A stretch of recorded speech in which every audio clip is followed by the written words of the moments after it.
I want to share with you some chilling stories about people who dabbled in the world of spirit summoning, only to regret it instantly. These stories serve as cautionary tales, reminding us of the potential dangers of meddling with forces beyond our understanding. First, let's talk about the case of Roland Doe, also known as Robbie Mannheim. Now, in 1949, this 14-year-old boy from Maryland became the inspiration for William Peter Blatty's widely popular novel, The Exorcist. Roland had been experimenting with a Ouija board, trying to contact spirits when he allegedly became possessed by a malevolent entity. Now, the events that followed were nothing short of terrifying. Roland's family reported strange noises, furniture moving on its own, and unexplained events. The boy himself would go into trances, speaking in a very deep, frightening voice and exhibiting supernatural strength. Now, the Catholic Church eventually intervened, performing a series of exorcisms on Roland. The rituals were said to be so intense that they left the boy shaken and traumatized. In mid-1949, several newspaper articles printed anonymous reports of the alleged possession and exorcism. The source for these reports is thought to be the family's former pastor, Luther Miles Schultz, and according to one account, a total of 48 people witnessed this exorcism. According to author Thomas B. Allen, Father Walter was one of the last surviving eyewitnesses of the events and participated in the exorcism. Allen wrote that a diary kept by attending priest Father Raymond J. Bishop detailed the exorcism performed on Roland Doe. Now, speaking in 2013, Allen emphasized that definitive proof that the boy known only as Robbie was possessed by malevolent spirits is unattainable. Now, according to Allen, Halloran also expressed his skepticism about potential paranormal events before his death. When asked in an interview to make a statement verifying that the boy had actually been demonically possessed, Halloran responded saying, "No, I can't go on record. I never made an absolute statement about the things because I didn't feel I was qualified." This exorcism case inspired the novel, which in turn was adapted into the 1973 horror film of the same title, The Exorcist. The case also inspired the 2000 movie, Possessed, which is said to be closer to the story in Allen's book. A documentary was made of the case titled In the Grip of Evil. While the exact details of the events are still disputed, one thing is very clear.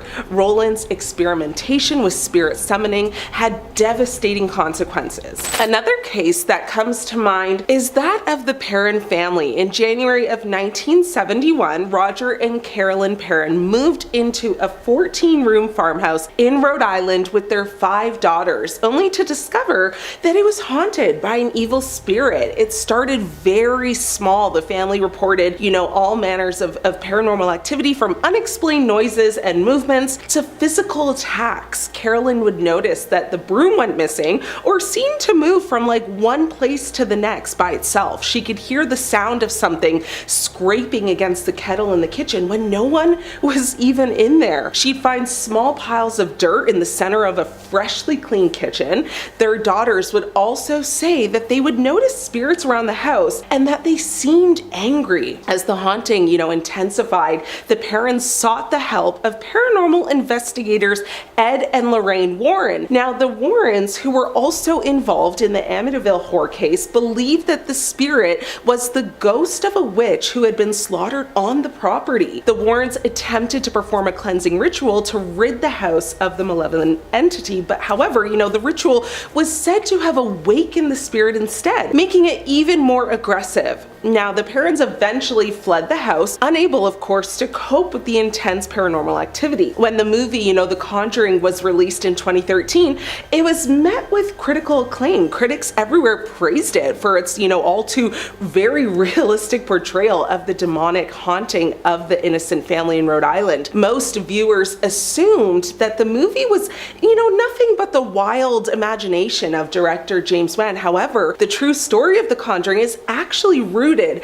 in the horrifying true experience of Ed and Lorraine Warren. Ed Warren was a World War II veteran and a former police officer who became a self-professed demonologist after studying the subject on his own. His wife Lorraine claimed to be a clairvoyant and medium who was capable of communicating with, the demons that Ed discovered. And in 1952, 1952, Ed and Lorraine founded the New England Society for Psychic Research, the oldest ghost hunting group in New England. They quickly gained notoriety as respected paranormal investigators after their initial investigation of the Amityville hauntings. Although the movies seem, over-dramatized and impossible to believe, the Warrens maintain that all of the events depicted actually transpired. Though Ed passed away sadly in 2006, Lorraine was a consultant on the film and claims that she didn't let the directors take any more dramatic license than was absolutely necessary. Last on my list to talk about is a well-documented case,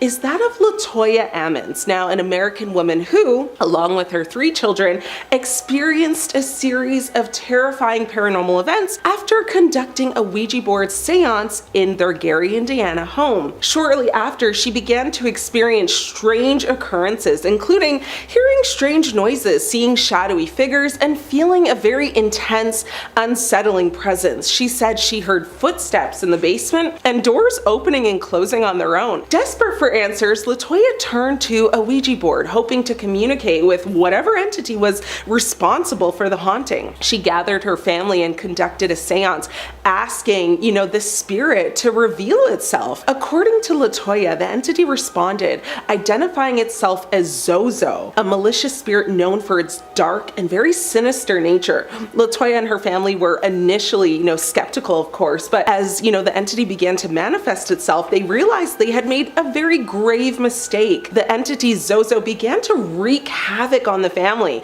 causing physical attacks, unexplained noises. The family reported finding strange symbols etched into the walls and experiencing very intense, unexplained cold spots throughout the house. As the haunting intensified, Latoya and her family became convinced that they had summoned a very evil spirit and was determined to destroy them. The family reached out to their doctor on April 19, 2012, when he visited the house during, the supposed haunting. He actually noted that their behavior was just delusional. Someone from his office contacted the police and the children were taken to the hospital. The DCS actually initially believed that the children were just performing for their mother. In other words, making it all up for attention. But that wasn't true, and it's even alleged that her 9-year-old son was seen walking backwards up the wall in the presence of a family case manager as well as a hospital nurse. So once that happened, it really debunked that whole theory that they were making it up. The nurse made a statement that said, he walked up the wall, flipped over, and just stood there. There's no way he could have done that. The police captain named Charles Austin said it was the strangest story he ever heard and admitted that at first he thought the family was making it up in an attempt to just make money. But after several visits to their home and interviews with witnesses, he simply said, "I am a believer." Campbell says she remembers telling her daughter, "We need help. We need to talk to someone who knows how to deal with it." And so desperate for help, they turned to a local paranormal investigator who confirmed that the entity was indeed Zozo, a spirit that's known for its very dark and malevolent nature. Now, the family eventually fled their home, unable to cope, of course, with the intense paranormal activity. Latoya has since spoken publicly about her experiences, warning others of the dangers of using Ouija boards and summoning spirits. In 2024, Netflix released a movie called The Deliverance, which is said to be based on this exact case. The movie begins with a title card that reads, "The following story is inspired by true events." So if this has intrigued you, go give that a watch. And in 2014, a man named Zach Bargains actually purchased the house for $35,000 and demolished it in January of 2016 after filming a documentary in it titled The Demon House, which was released in 2018. So that's another one you can go watch. Now, these stories illustrate the potential dangers of spirit summoning. The case of Kenneth Anger, the Hollywood occultist. Now, Kenneth Anger, an underground filmmaker in 1960s Hollywood, known for his films like Fireworks and Scorpio Rising, as well as his book Hollywood Babylon, was a self-proclaimed occultist, drawing inspiration from Aleister Crowley's Thelema and exploring themes of transgression and the dark side of Hollywood. He was actually quite obsessed with Aleister Crowley, who infamously called himself the B666. Anger wasn't just a fan, he followed Crowley's rituals, studied his books, and conducted real summoning ceremonies. Now, one of his closest collaborators, Bobby Beausoleil, claimed Anger attempted to summon the demon Lucifer during one of their ritual film shoots in the desert. Things spiraled. Beausoleil would later become part of the Manson family and commit assassinations. Crazy connection, I know. Anger himself descended into a strange madness, reportedly speaking in tongues, destroying his own films, and claiming to be possessed by demonic forces he had invited in. Whether you see it as madness, coincidence, or proof of something darker, Anger's life was never the same after those rituals. Anger's work is celebrated for its artistic vision, its exploration of transgressive themes, and its connection to the history of counterculture and the occult. The Exorcism of Anna Ecklund. Now, the girl who invited it in, Anna Ecklund, which was actually a pseudonym for Emma Schmidt, was a young American woman in the early 20th century who reportedly became possessed after experimenting with occult practices encouraged by her aunt, who was said to be practicing witchcraft. Now, this is an urban legend. Her 1928 exorcism in Iowa is one of the most thoroughly documented in the Catholic Church history. She alleged, demonic possession and exorcism occurred over several decades, culminating in an extensive exorcism that lasted from August 18th to December 23rd, 1928 in Erling, Iowa. Now, Ecklund was said to have exhibited symptoms, akin to possession beginning at age 14 and was 46 years old during her final exorcism by Father Theophilus Resinger, a Roman Catholic priest. Now, witnesses, claimed Anna levitated, spoke languages she had never learned, and exhibited unnatural strength. For 23 days, priests performed rites to banish what they said were multiple demons, including Beelzebub and Judas Iscariot. Now, according to records, Anna had tried to summon a spirit to communicate with her deceased mother. What she got was something else entirely. She survived, but never fully recovered. Her case was cited for decades as a warning against dabbling in summoning or spiritualism. Now, Ecklund's case is considered by theology and paranormal scholars to be one of the most abundantly documented cases of possession in the 20th century, including a profile in a 1936 issue of Time magazine. The Charlie Charlie Challenge. In 2015, a viral game called the Charlie Charlie Challenge swept the internet. Teenagers everywhere were placing pencils on paper and calling on Charlie, a supposed Mexican demon or spirit. Now, this game / internet urban legend of sudden and inexplicable popularity surged to the top of the global social media charts after kicking around on the Spanish language internet for much of eternity. Now, as of me even saying this right now, hashtag Charlie Charlie Challenge has been tweeted more than 1.6 million times. More people are Googling Charlie Charlie than virtually any other news event. Now, while it's hard to pin down an exact country of origin, Charlie Charlie has a long history as a schoolyard game in the Spanish-speaking world. Traditionally, this version with the cross pencils was called the Juego de la Lapicera, a term that still turns up lots of creepy stuff on Google, and Charlie Charlie was a distinct game played with colored pencils. At some point in their internet and playground travels, the two games seem to have merged. In either case, both have always had a demonic or supernatural connotations. One site calls Lapicera the poor man's Ouija board. Now, most teens trying Charlie Charlie laughed it off as just harmless fun until one incident in the Dominican Republic. A group of students performed the challenge at school. One girl began screaming uncontrollably, claiming she couldn't move her body. Several others fainted or started vomiting. Paramedics were called. Local authorities, declared a temporary school shutdown, saying the children were suffering from mass, hysteria. But priests were brought in as well. A few of the children were never the same after that. Some refused to sleep indoors, claiming something was watching them. One even attempted to take their own life weeks later, saying, "Charlie won't let me go." It was easy to dismiss at first, but the deeper you dig, the more similar reports you find across Latin America during that period.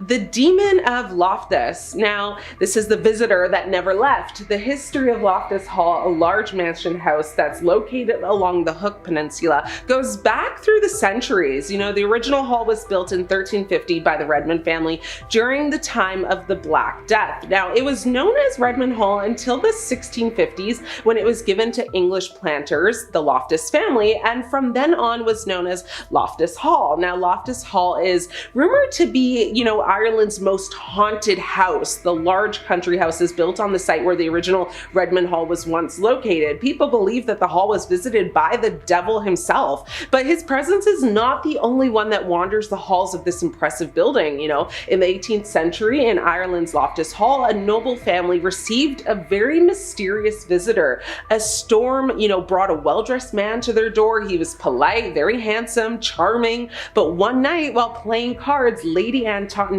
dropped one of her cards on the floor, and when she looked under the table, she saw the man's feet were not human, but hooves. She screamed, of course. You know, he vanished in a flash of fire and smoke. Now, the family believed he was a demon she had accidentally summoned during private, you know, seances that she held out of grief for her passed on lover. Now, Lady Anne was never the same. She became violent, was locked in a room, and she actually passed away in isolation. Now, visitors still say her ghost and the energy of that entity remains. Now, Loftus Hall is considered one of the most haunted places in Europe. You know, the building which stands today was heavily renovated between 1872 and 1879 in preparation for a visit from Her Majesty Queen Victoria. The visit, though, never happened, and the Loftus family were left with huge debt following the major work carried out on the building. The last of the surviving Loftus family passed away back in 1890, and the bankrupt estate was actually put up for sale. In 2011, the house was sold to its current owners, the Quigley family. Now, the family have secured the structure and are, you know, regenerating the walled gardens, the courtyard, and house to ensure the future of the Loftus Halls for the next generations. The Diary of Jake McKinnon, a Reddit ritual that went terribly wrong. In 2018, a Reddit user under the handle MCK_Jake posted a series of updates in the r-no sleep community about a summoning ritual he claimed to be trying. It started off as fiction, or so it seemed. He said he was following a grimoire, you know, that he bought on the dark web, trying to summon a demon named Perron.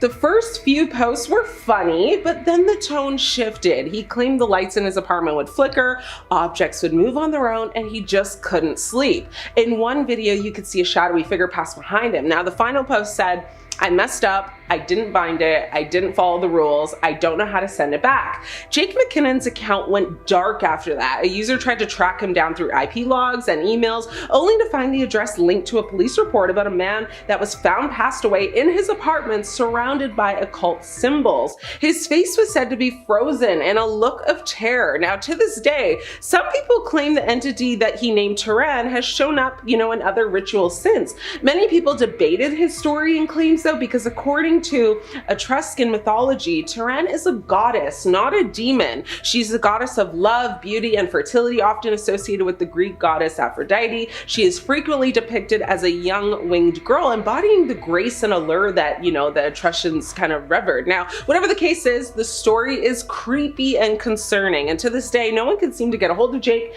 and know about his whereabouts. The Anneliese Michel case. Now, this case is one of the most controversial cases in modern history. Anneliese was a German woman born in 1952 who underwent 67 Catholic exorcism rites over a period of 9 months and during the year before her demise. She passed due to malnutrition, for which her parents and priests were convicted of negligent homicide. Now, she was actually diagnosed with epileptic psychosis and had a history of psychiatric treatment that proved ineffective. By the time that she was 20, she had become intolerant of various religious objects and began to hear voices. Her condition worsened despite medication, and she became despondent, also displaying other symptoms for which she took medication as well. Now, after taking psychiatric medications for 5 years that failed to actually improve her symptoms, Michelle and her family became convinced she was possessed by a demon. As a result, her family appealed to the Catholic Church for an exorcism. While rejected at first, 2 priests got permission from the local bishop in 1975. Now the priest began performing exorcisms and the family stopped consulting doctors. They believed she was being possessed by 6 different demons, with one of them actually being Lucifer. Michel stopped eating food as she thought starving herself would rid herself of the demons that had taken over her body, and passed away on July 1st, 1976 from malnutrition and exhaustion resulting from the neglect of her medical condition after the crazy excessive 67 exorcism sessions. Now she weighed only 68 pounds and was only 23 years old. The entire process was filmed. The footage is chilling. Anneliese sits quietly before letting out a sudden blood-curdling scream and vomiting a thick black substance. Her face appears to morph, her eyes losing their whites entirely. At one point, a mirror in the room shatters on its own, cutting her cheek, and she laughs, smearing the liquid across her face, whispering, "Now I am whole." The audio you can listen to yourself. It's quite scary. You can't make out everything she says. It's really hard to dissect it, but it's worth listening to if it's piqued your interest. Now, the church immediately confiscated the tapes, of course. A local reporter claimed to have seen a copy and described a section where Anneliese speaks in a deceased relative's voice, complete with matching tone and cadence. Now, that journalist disappeared 3 months later. The footage remains locked in a church vault in Madrid with no known copies confirmed to exist, though many claim to have seen snippets in lost VHS tapes passed around in the 90s. The case, of course, sparked controversy and highlighted the need for careful consideration when dealing with cases of apparent demonic possession, particularly when a medical diagnosis exists. The 1973 Tanaku exorcism tapes. Now, in the secluded village of Tanaku, Romania, a 23-year-old woman named Marcia Irina Cornisi arrived at the Tanaku monastery in 2005, actually seeking peace. Now, diagnosed with schizophrenia, she was placed under the care of a small group of nuns and a priest named Daniel Pedro Cornago. So, over time, they actually began to believe that she was possessed. What followed was a brutal exorcism that lasted days. Now, Father Cornaju, he basically thought that it was not just a mental illness, but rather that Cornisi was possessed by Satan. He would later claim that you can't take the devil out of people with pills and that an exorcism was necessary. In order to restrain her from violent movements, including those causing her to hit herself, the nuns bound her hands and feet and locked her in her room as they participated in the exorcism, basically commemorating the ascension of Jesus. Now, a few days later, they chained her to a cross with her arms stretched and carried her into the church so that they could anoint her. Now, according to Sister Nicoletta, Cornisi had been restrained in the same manner that others who were demonically possessed were. Sister Nicoletta stated that, had Cornisi not been restrained, she could have either unalived herself or unalived someone else. Now, with regard to Cornisi, Sister Nicoletta also stated that Irina knew that she was possessed by evil spirits because she was begging us to tie her up and help her. Her wrists and forehead were then anointed with holy oil, and she was kept in the church for 3 days. They put a towel into her mouth to stop her from cursing and prayed to cast out the devil as they wet her lips with holy water. Footage surfaced, never meant to be released, captured by a journalist who infiltrated the monastery. It shows Cornisi strapped to a makeshift crucifix, her mouth gagged, and her body convulsing violently. She screams not in words, but in very animalistic growls that echo off the monastery walls. Her final hours were spent without food and water, and she ultimately passed of dehydration and exhaustion. Now, Romanian authorities buried the footage, citing national disgrace, but fragments leaked years later on underground forums showing glimpses of her final hours. Shocking and raw, her eyes wild with either illness or something far worse. This case was widely publicized in the Romanian media, and following a lengthy trial, the priest was sentenced on appeal to 7 years, one nun to 6 years and the other 3 nuns to 5 years. However, many of the residents there, including Cornisi's brother, believed her to have suffered from demonic possession. The coroner maintained that the nun's cause of passing was actually due to an overdose of adrenaline given in the ambulance. Louis' exorcism. In the 1940s, a former priest from Missouri attempted to perform a clandestine exorcism in the basement of a private private residence in St. Louis. The subject was a teenage boy who reportedly displayed erratic behavior, including writing in Latin despite never studying it, and exhibiting knowledge of private family details he couldn't have known.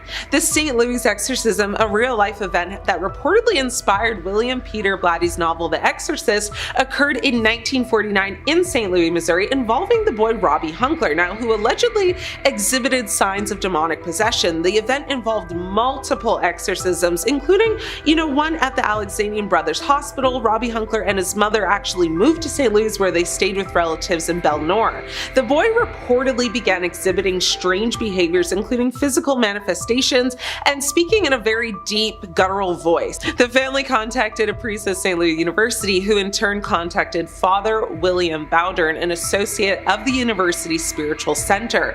Bowdern, with permission from the St. Louis Archbishop, performed a series of exorcism rituals. Now, the rituals took place at the boy's residence and basically eventually the brothers' hospital. Now, during the rituals, the boy reportedly exhibited various signs of possession, including the bed shaking, objects flying, and speaking in a strange voice. A camera was set up to record the process for documentation purposes. What it captured was beyond disturbing. At 3:14 a.m. on the second night, the boy broke free from his restraints. The tape, viewed by only a handful of people, reportedly shows his body just twisting in impossible angles and a voice deep and layered, unlike any human vocal range, speaking directly into the lens, saying, "He belongs to me."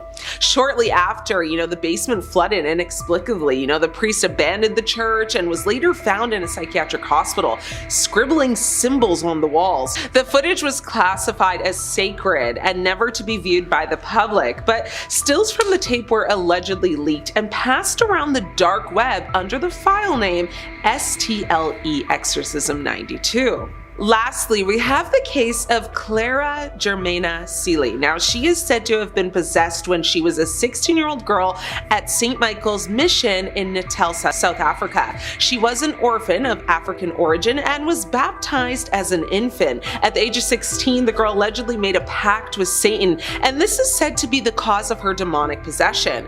Clara later revealed this information to her confessor, Father Harness Aremus. Now, in an account written by a nun, Clara was said to be able to speak languages of which she had no previous knowledge. This fact was also witnessed by others, who recorded that she understood Polish, German, French, Norwegian, and all other languages. Now, the nun reported that Clara demonstrated clairvoyance by revealing the most intimate secrets and transgressions of people with whom she had no contact. Moreover, Clara could not bear the presence of blessed objects and seemed imbued with extraordinary strength and ferocity. Now, often hurling nuns even at the, in the convent rooms and kind of just attacking them. Now, the nun reported that the girl's cries had a savage bestiality that astonished those around her. For 6 years, Clara lived in a demonic possession-free life. Now, she felt ashamed for her behavior, asking for forgiveness while seeking humble pursuits. She passed away in 1912 from heart failure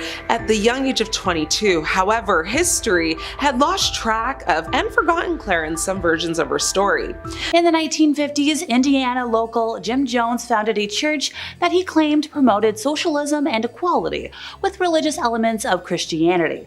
Initially, he wasn't much more than a charismatic hustler who faked faith healings by having audience plants pull chicken livers out of congregants' mouths, but as the years progressed, he demanded more and more of his followers. In the early 1970s, he moved his group to California and set them up in a commune-like settlement in Redwood Valley. After he established several locations throughout the state, including its main headquarters in San Francisco, the temple forged ties with many left-wing political figures and claimed to have like 2,000 members. Granted, it might have been more like 3 to 5. Jones eventually came to believe that nuclear war was imminent and moved his followers again to the South American country of Guyana, because he thought this would be outside the potential danger zone. So the group lived there for several years as the People's Temple Agricultural Project. But after former members started speaking out against the church, San Francisco Congressman Leo Ryan decided to travel there to investigate claims of harm. During his visit, a number of temple members were like, "Hey, can we leave with you?" And they accompanied him to the local airstrip at Port Kituma. There they were intercepted by self-styled temple security guards who opened fire on the group, killing the congressman, 3 journalists, and one of the defectors, as well as injuring 9 others, including Ryan's aide, Jackie Spire. The video we have for you today is a couple of seconds of the incident that were captured on video by NBC cameraman Bob Brown, one of the journalists who sadly passed away in the attack. And this was right before the event we all know.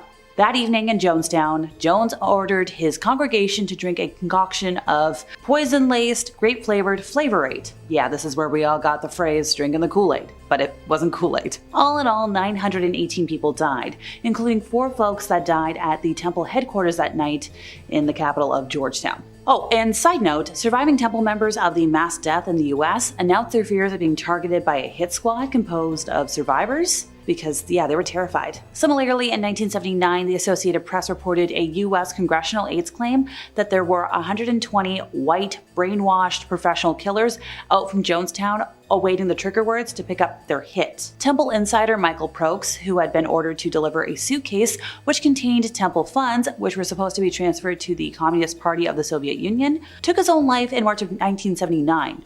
4 months after the incident. In the days leading up to his death, Michael sent notes to several people, together with a 30-page statement he had written about the temple. He had arranged for a press conference in a Modesto, California hotel room, during which he read a statement to the 8 reporters who attended, before excusing himself, entering a restroom, and sadly taking his life. A Canadian nature lover's attempt to capture wildlife on camera kind of backfired in a terrifying way after she accidentally documented what appeared to be nude witches eating a carcass at night, right by her house.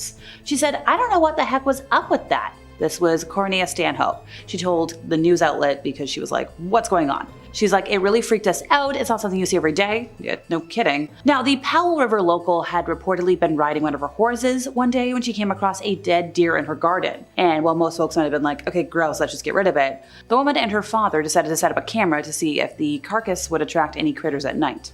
Because why not?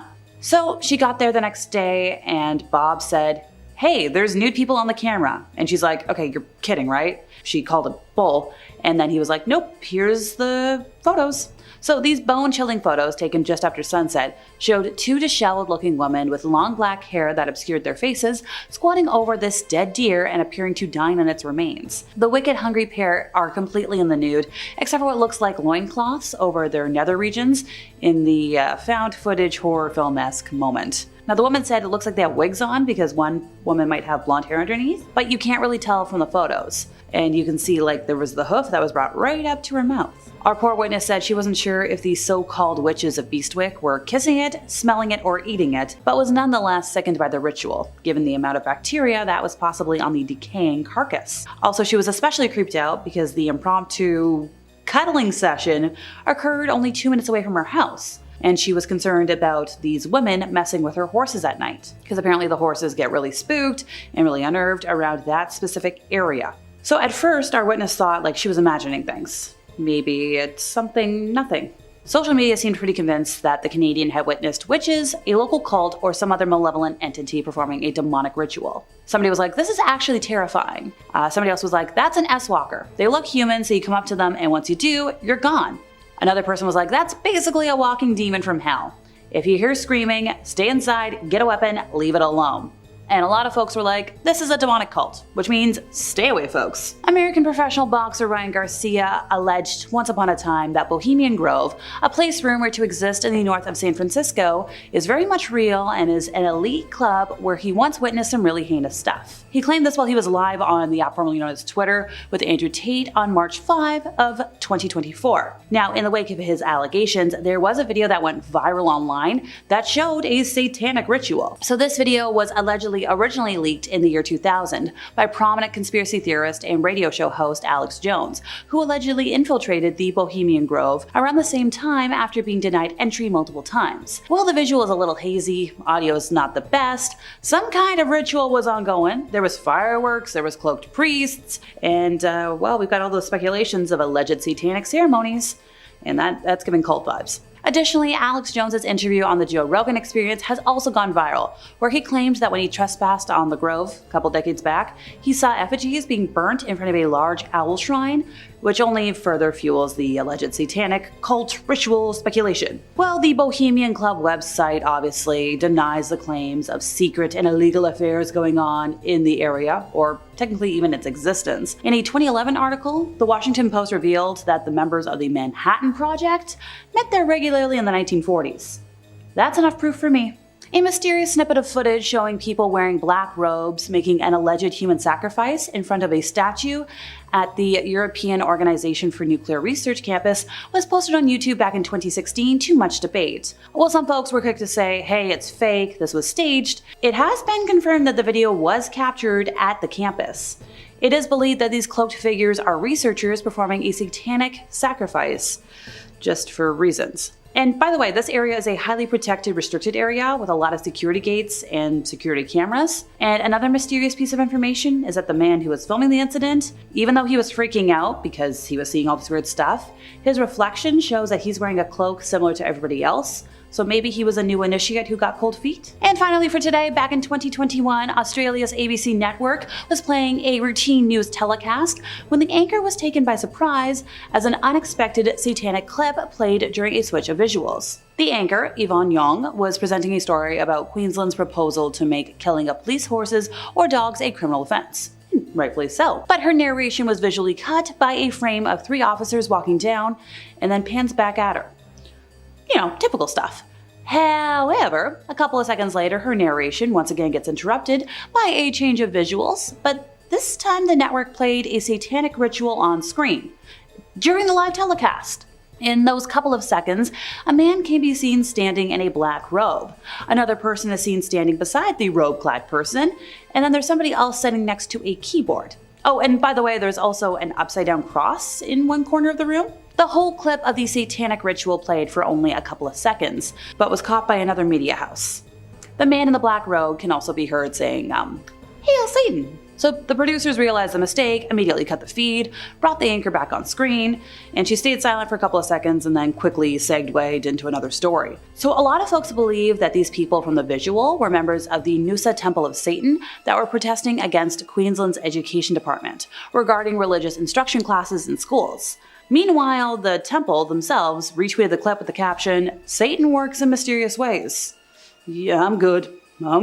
The Darvaza Gas Crater in Turkmenistan, now also famously known as the Door to Hell. This fiery crater has been burning since 1971 after a Soviet drilling mishap. The story goes that the crater was formed after a natural gas drilling rig. Now, Turkmenistan has the 4th largest reserves of natural gas in the world, and it collapsed into an underground cavern back in 1971. Worried that methane gas would spread to the neighboring villages and cause issues, Soviet scientists set it on fire, expecting it to burn out within a few weeks. Over 4 decades later, it is still very much burning. The decision to ignite the gas to prevent methane spread led to an inferno that continues today. Now, its eerie glow in the Karakum Desert has made it a tourist attraction and a symbol of human error meeting natural forces.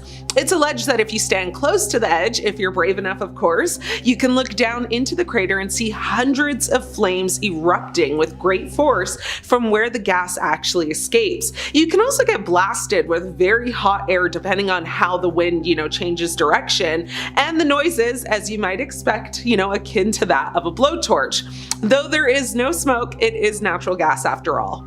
Mount Osore in Japan. Now, Mount Osore in Japan is a sacred Buddhist temple and pilgrimage site on the Shimokita Peninsula, known in Japanese folklore as the gateway to the underworld. Now, the desolate volcanic landscape and strong sulfur smell contribute to its reputation as a place of both hell and paradise, where souls pause before entering the afterlife. They believe that this is where souls kind of gather before crossing the Sanzu no Kawa, which is the river of 3 parts, to the afterlife. Now, the area is a volcanic wasteland with bubbling sulfur pits and howling winds, which adds to the eerie atmosphere. Blind women known as Itako, who have undergone extensive spiritual training, are believed to be able to communicate with the spirits of the dead at Osorisen, particularly during the Bodaji festival. This mysterious place is considered to be both hell and paradise as well, and as a power spot because it gets visited by many worshippers each year. Plutonium at Hierapolis in Turkey. Now, this ancient Greco-Roman site was believed to be an entrance to the underworld,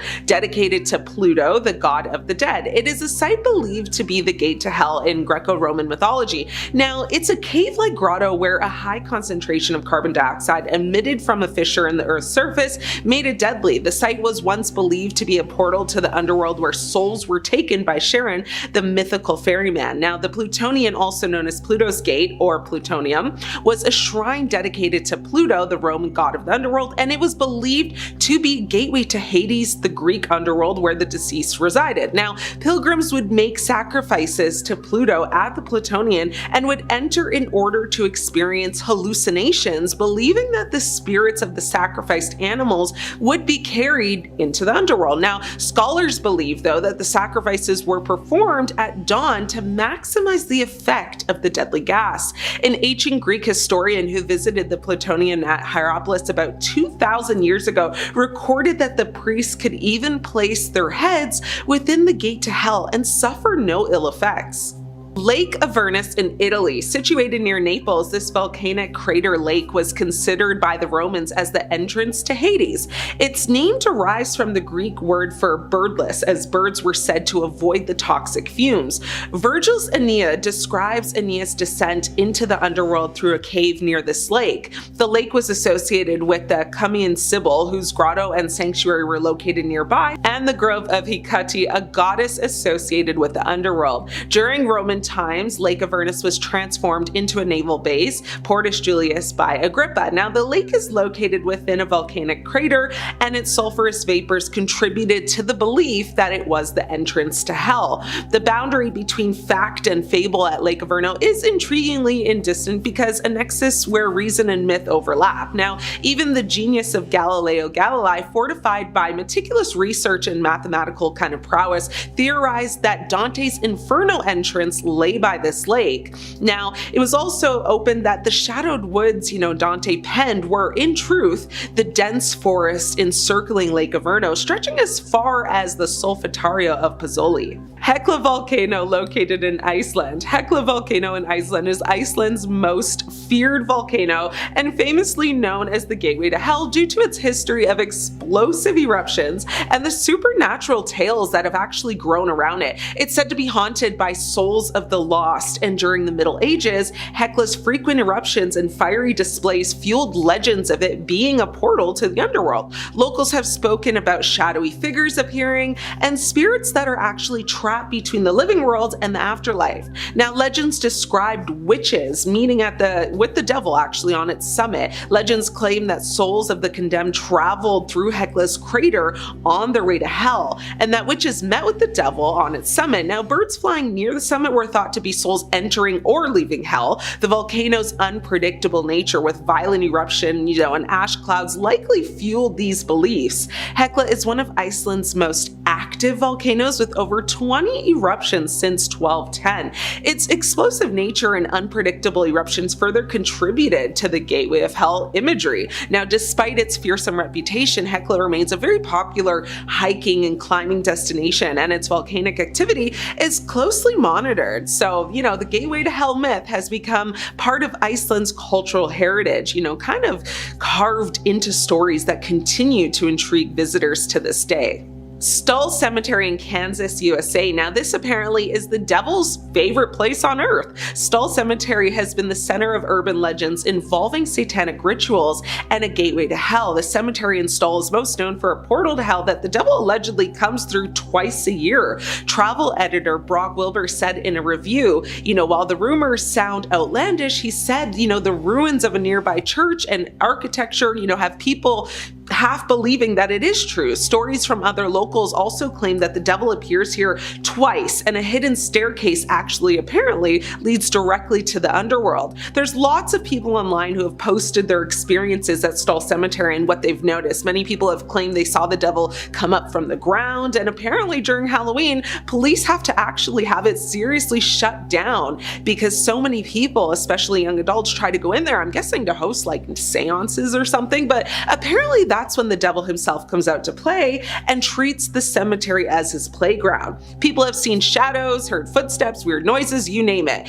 Either way, there's a lot of talk and buzz about this place, and while largely debunked, the legend does persist, attracting a lot of curiosity and caution. Seven Gates of Hell in Pennsylvania, USA. Now, the Seven Gates of Hell is an urban legend in York County involving 7 gates in a wooded area of Pelham Township. The legend suggests that passing through all 7 gates will lead you to hell. There are 2 main versions of this legend, one about a burned down asylum, and apparently the patients were inside, and a search party built 7 gates around the area to try and capture the patients that escaped the fire, but then allegedly attacked the patients to their demise. And so these tormented souls continue to haunt the ground. And the other legend is actually about an eccentric doctor who built the gates to keep out trespassers. While the location is a popular tourist spot, it's privately owned and visitors may face trespassing charges, so don't go. In Pelham Township, legends speak, of these 7 gates, and those who pass through are said that they could enter hell. Now, according to local legend, one gate can be seen in daylight, apparently, even on Google Maps if you look it up, and the others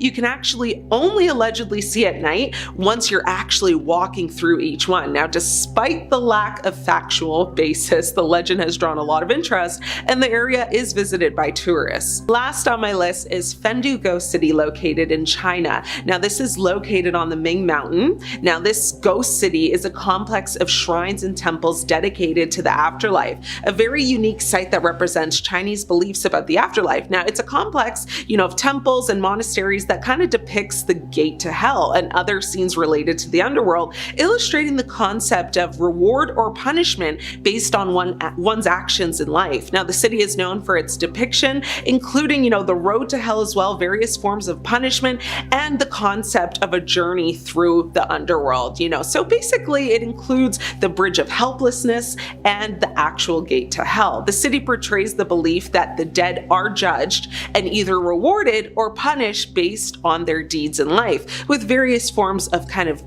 torment and imagery representing negative actions. If you need a new bestie, all you need is a cup of salt, 6 scented candles, preferably lavender, lots of chalk, a box of matches, and you can't forget an offering. Now, this depends on the demons. Usually a couple of boxes of organic dark chocolate will do the trick. Start by choosing your summoning area. It could be your attic, your basement, a clearing in a deep dark forest, or an abandoned building. You can also choose a cemetery, but expect some ghosties, some ghouls, maybe a vampire. Cover your chosen summoning area in a large ring of salt and make sure there are no gaps. Using that chalk, draw a circle within the confines of the salt. Then draw an inverted pentagram in the circle. Make it big and expressive. And after all, you want to make sure you're impressing your future demon buddies. Place 5 of your candles at each point of your pentagram and place a 6th in the center. Light the candles with a match and place your offering in the center of the circle, next to that candle. Now recite the words Secula Secorulum, be my friend, over and over, about 6 times. Say it confidently and with conviction. And if you have a particular demon in mind for summoning, picture them in your head while chanting. If you've done this correctly, then you should see purple and red light emanating from the center of the summoning circle. Now at this point, introduce yourself, get to know them. Make sure that your demons know not to cause too much chaos while they're here. Once you have confirmed they're cool, you're gonna be safe, feel free to break the salt ring and invite them to your social gathering. Once you're done, return them to the summoning circle, rebuild the salt ring, and recite the words home sweet home, and they're gonna go back to their ring of hell. If you want a demon with more power, it's vital to work in a group. This should be made up of multiple powerful magicians channeling their collective energies into the creation of a portal. The more powerful summoners there are in a group, the greater the results. The power of the group will also determine how long the portal can remain active, since longer lasting portals allow more demonic forces to enter our plane of reality. Next up, the connection between spiritual planes of reality on our own is the most sensitive at 3 a.m. This is because the line between spirit and matter overlaps at this hour, thus making us more aware of spiritual forces, which we'd otherwise not come in contact with. Time to start the ritual.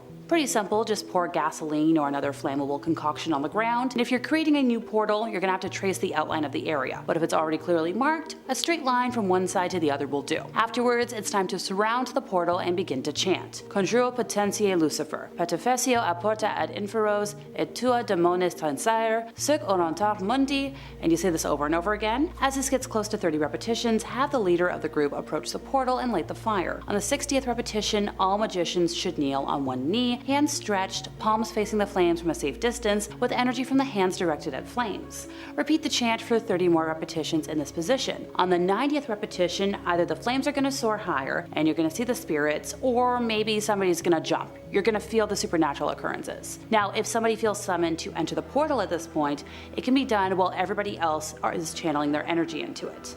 Everybody should remain kneeling, minus the 1 or 2 people that go through the portal, because it's vital that the portal remains open so that you can come back. Don't wander off too much while you're there, because if anybody's starting to falter, you could get trapped. Wouldn't be fun. The Conjuring Mirror. So this was something that originally belonged to a 45-year-old New Jersey man named Oliver Birnbaum, and it was used to practice a medieval ritual known as speculum, or mirror magic. He performed a lengthy incantation ritual known as a conjuring formula, inviting the spirit world to assist him in manipulating the future. So when he first started doing this, he didn't see a lot in the mirror. Maybe the movement of a couple of blurred forms, or quick little incidents that really didn't mean anything to him. But the more he concentrated his attention into the mirror, the more control Oliver gained, and ergo the more he could see. After performing this ritual obsessively for many months, he got to the point where all he had to do was state what he wanted to see and the desired image would appear, eventually being able to tune into the future whenever he wanted. He gained the ability to project people he didn't like into the mirror, singling them out for punishment or revenge. Eventually, Oliver neglected the part of the ritual where he had to pay homage to Satan, and as a result, the evil he proposed for others began to happen to him, and the spirits he turned loose on his enemies were now infesting his home. After about a week of torment, this man was so terrified that he called a Catholic official and was like, "Please send me anybody." He got the Warrens. When they got to his home, they met a man frightened out of his wits, and well, rightfully so. Doors were opening and closing by themselves. Every minute something would crash and break, or bounce off a wall and just smash. Ed Warren was able to reverse the ritual originally enacted by Oliver and bless the house, stopping the disturbance. And he took the mirror with him too. Emerging also from the case files of Ed and Lorraine Warren is that of the Black Lace Veil. So after one of his public lectures, Ed was conversing with a couple that had been in the audience. They introduced themselves as Alan and Lonnie, and they'd come because Alan had suspicions about Lonnie being under some sort of occult influence. He's like, whenever Lonnie's angry, her features are changing into something that looks like a wolf, and her voice would be different. Like, not a voice that she could make on her own just doing an impression. Well, when Lorraine walked over to join the group, Lonnie experienced an episode of instantaneous possession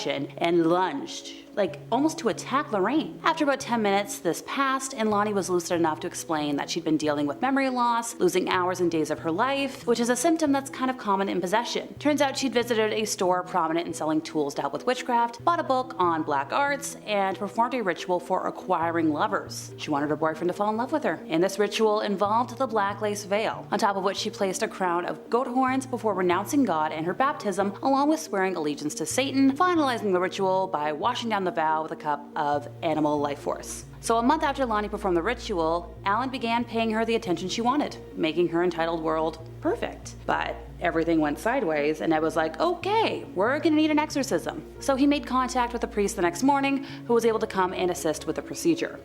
After everything was said and done, the Warrens brought the Black Lace Veil, the goat horns, the cup, and the conjuring book home with them, because, well, they didn't want repossession to happen. And finally, yep, Ouija boards count as demonic rituals, folks. Patty Donovan was simply a lonely girl, and she thought this little board was going to find her a friend, and it found her a manipulator. She spent months falling in love with a spirit she believed to be in love with her. She told it secrets about her everyday life. She was like emotionally dependent on this weird being. Well, on the evening of March 2nd of 1974, she was pleading with her boyfriend to manifest. And the next morning, her dad found the spark plug wires pulled out of his car, the rubber hose unfastened, and the fan belt was cut. And also, Patty was like, okay, I'm gonna go try my car. Well, the internal engine was completely disassembled. That week, other incidents of apparent vandalism occurred around the Donovan house. Oh, and Patty couldn't contact her invisible boyfriend anymore. Night after night after night, she tried to communicate, but the planchette would just slide over to goodbye. She had no idea that her ethereal boyfriend was a supernatural vandal that was targeting her. By the second week of March, material damage to the house and cars was so major that her dad complained to the police. By April, furniture was levitating, and by that there was a 250-pound dresser flinging itself around while flying erratically. Rocks were raining from the sky, pelting the house. Thankfully the police did see that one, but they had no answers. Finally, the family reached out to Ed and Lorraine Warren. They got to Maine as quickly as they could, and they were like, whoa, what's going on? After a lengthy tour of the house, they conducted an interview with the entire family, and that's when they found out about the Ouija board. So then they reached out to the Catholic Church. They were like, please, we need to, get on with an exorcism. It took about a month. and the family experienced many more unexplainable horrors during that time. After the exorcism took place on May 2nd, the family was finally free from demonic torment, but they were left with over $5,000 in damages to the home, which would be like over 30 grand in today's money. Japan is globally popular for its shrine culture and houses approximately 80,000 of them. The most important among all is the Ise Grand Shrine, which is a complex composed of many Shinto shrines centered on 2 main shrines. It is one of the most expensive temples in Japan due to its architectural grandeur. To maintain the Shinto traditions dating back to the 8th century, this temple is rebuilt every 20 years, and that comes with a very hefty price tag. Fun fact, unless you are a member of the royal family, you are forbidden to enter the hallowed halls of this ancient Japanese representation. However, tourists are free to roam the forest, including its ornamental walkways, but no stepping on the property. The inner shrine is dedicated to the worship of Amaterasu and is located on the south of the central, where she is believed to dwell. The shrine buildings are made of solid cypress wood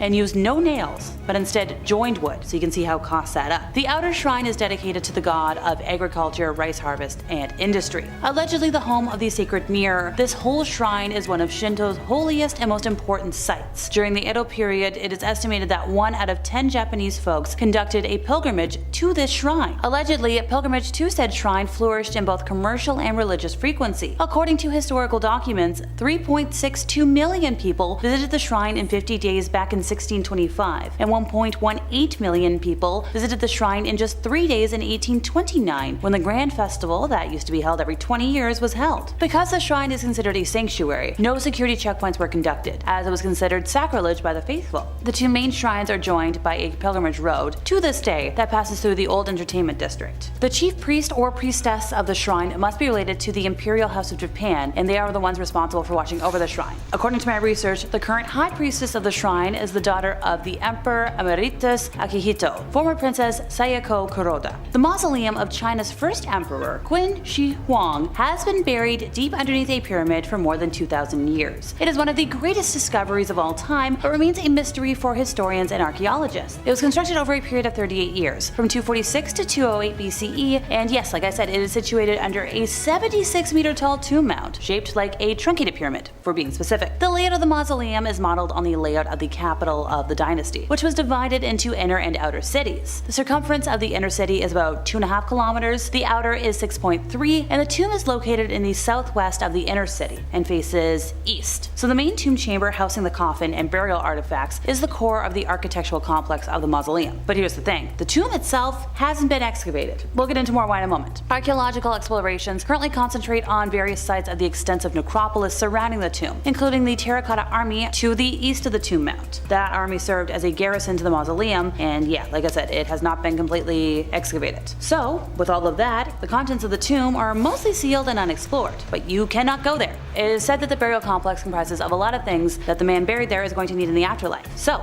to pay respect to the ancient site, the Chinese government has absolutely prohibited excavation of the tomb, making it one of the most forbidden places of worship in the world. The Plutonium at Hierapolis, or Pluto's Gate, was a Plutonium in the ancient city of Hierapolis near Pamukkale in modern Turkey's Denizli province. If I butchered any of that, I apologize, I practiced. Though the exact age of the site is currently unknown, the nearby city was founded around the year 190 BC by the king of Pergamum, Eumenes II. Back in the ancient times, people didn't dare to venture there because they believed it to be a very dangerous place. According to the ancient historian Strabo, nobody could survive the trip. After he visited the place, he wrote that he threw in sparrows and they immediately breathed their last and fell. Ritual animal sacrifices were actually common at the site. Animals, kind of like this, would be chucked into the cave and then pulled back out with ropes that had been tied to them. Archaeologists noted that the fumes emitted from the cavern still maintained their deadly properties, as they recorded passing birds, attracted by the warm air, died after breathing the toxic fumes. To this day. But going back in time, during the early years of the town, the castrated priests of Sibyl, known as the Gali, descended into the Plutonium, crawled all over the floor to pockets of oxygen, or held their breath. Fun fact, carbon dioxide is heavier than air, so they tend to settle in hollows. Then these priests came up to show that they were immune. People believed a miracle had happened, and that therefore the priests were infused with superior powers, they had divine protection. That wasn't true, we'll get to the truth in a moment. To every surprise, the reputation was confirmed by scientists in 1965. This is when the site was officially discovered by Italian archaeologists, who published reports on their excavations throughout the decade. Following the studies carried out on the site in 1998, a geologist of the Italian National Research Council, Luigi Picardi, recognized that the origin of both the area and of the nearby Apollo's oracle was linked to the existence of the surface trace of a seismic fault, which both sanctuaries were purposely built, and that's how we got the Gateway of Hades. So after measuring the CO2 concentration, they found out that at night, when the temperature gets lower, things get cooler, and CO2 becomes a lot heavier than air, it forms some kind of a lake on the bottom of the gate. But at dawn, the concentration reaches its peak, and any living being is gonna risk their life by getting there. Apparently, during daytime, the site's a little bit safer. The sun helps to dissipate the gas, but at the end of the day, it's just a small cave, just large enough for one person to enter through a fenced entrance, beyond which the stairs go down, and then you get all that gas from that underground geologic activity. So I wouldn't risk your life. In 2013, it was further explored by Italian archaeologists, and as part of a restoration project, a replica of the marble statue of Hades and Cerberus has been restored to its original place, because apparently that was there before. Pretty neat. Yemeni pilgrims are among the more than 2 million pilgrims that ascend regularly to the holy mount of Arafah to perform the major rituals of Hajj, the noon and afternoon prayers, both combined and shortened. Then they perform other prayers, they spend the night there, and then they return from there to Mina. So these pilgrim camps comprise 4 service centers, in which there's an integrated system of transportation and various logistical services that authorities have harnessed to serve them. And this has provided a great atmosphere, and all this sounds really great and swell and all, but where they tend to travel, you can't go. And even where they're from, you can't go either. So the area of Arafat is approximately 33 square kilometers, where more than 2 million pilgrims gather every year. And the largest pillar of the pilgrimage is standing on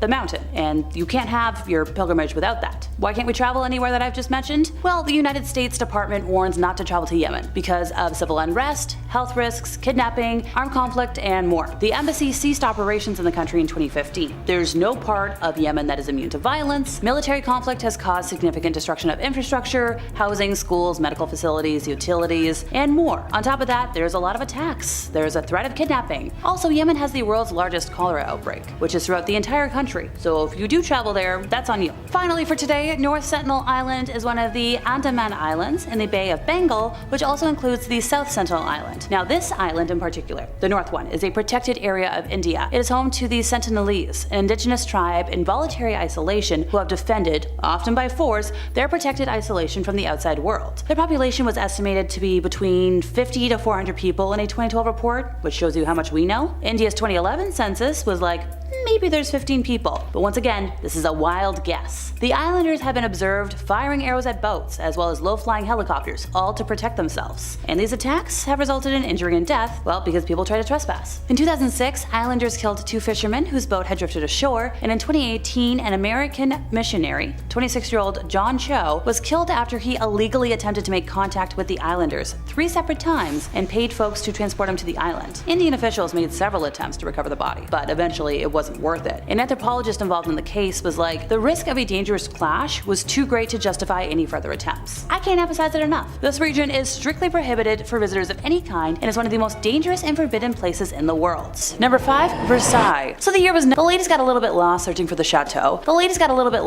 the chateau. Eleanor Jourdain, to be precise, were on holiday in France. They were both teachers at St. Hugh's College in Oxford and had set out to see the vast palace of Versailles, the center of political power in France until the French Revolution in 1789. They turned to visit Le Petit Trianon, a small chateau on the grounds given to Marie Antoinette, as a private retreat for her personal use. Gosh, can somebody give me a castle one of these days? The ladies got a little bit lost searching for the chateau, and it was during this interlude that they made history, even if only in some small way. They encountered several people in 1789 period attire, carrying out period-appropriate activities, and passed a handful of structures that had not existed since that time. Their unexpected visit to 112 years in the past culminated with an encounter with Marie Antoinette herself, sketching on the grounds of her chateau. Mrs. Jourdain wrote later that everything suddenly looked unnatural and unpleasant. Even the trees seemed to become flat and lifeless, like wood worked in tapestry. There were no effects of light and shade, and no wind stirred the trees. They had reached the edge of a wood, close to the Temple de l'Amour, and came across a man seated beside a garden kiosk, wearing a cloak and a large shady hat. According to Moberly, his appearance was most repulsive, and Jourdain noted that the man slowly turned his face, which was marked by smallpox, and observed that his complexion was very dark. The expression was evil and yet unseeing, and though she did not feel that he was looking particularly at them, she felt a repugnance to going past him. A man later described as tall, with large dark eyes and crisp curling black hair under a large sombrero hat came up to them and showed them the way to Le Petit Trianon. After crossing a bridge, they reached the gardens in front of the palace, and Moberly noticed a lady sketching on the grass who looked directly at them. She later described what she saw in great detail. The lady was wearing a light summer dress, on her head was a shady white hat, and she had lots of fair hair. So, okay, not me. Moberly thought she was a tourist at first, but the dress appeared to be old-fashioned, and it dawned on her that this was Marie Antoinette herself. After this, they were directed around to the entrance and joined a party of other visitors. The strange feelings and visions of the past had vanished. It was many months before the woman told of their strange encounters. Visiting Versailles sometimes later, the women were not able to find the landmarks that they had noticed during the incident. During their research, they thought they recognized the man by the kiosks as the Comte de Vaudreuil, a friend of Marie Antoinette, who herself had been thought to have been seen by Moberly, as I described. Within months, they published their account in a book called An Adventure, later published as The Ghosts of Trianon, and they were both respected academics who, didn't really want bizarre publicity, so they published it under pseudonyms, which I totally respect. And this is what, solidified the validity of this tale for me. They just wanted the truth to be out there without the fame. Their experience became known as the Versailles time slip, the Ghost of Trianon, or the Moberly Jourdain incident, and it has intrigued researchers, historians, and enthusiasts of the paranormal ever since, myself included. No one's been able to explain what they saw. I believe both of them had abilities that most of us don't tap into, and they just wanted answers. Number 4, Drem, Scotland. So we're going back to 1935 when this man was a wing commander,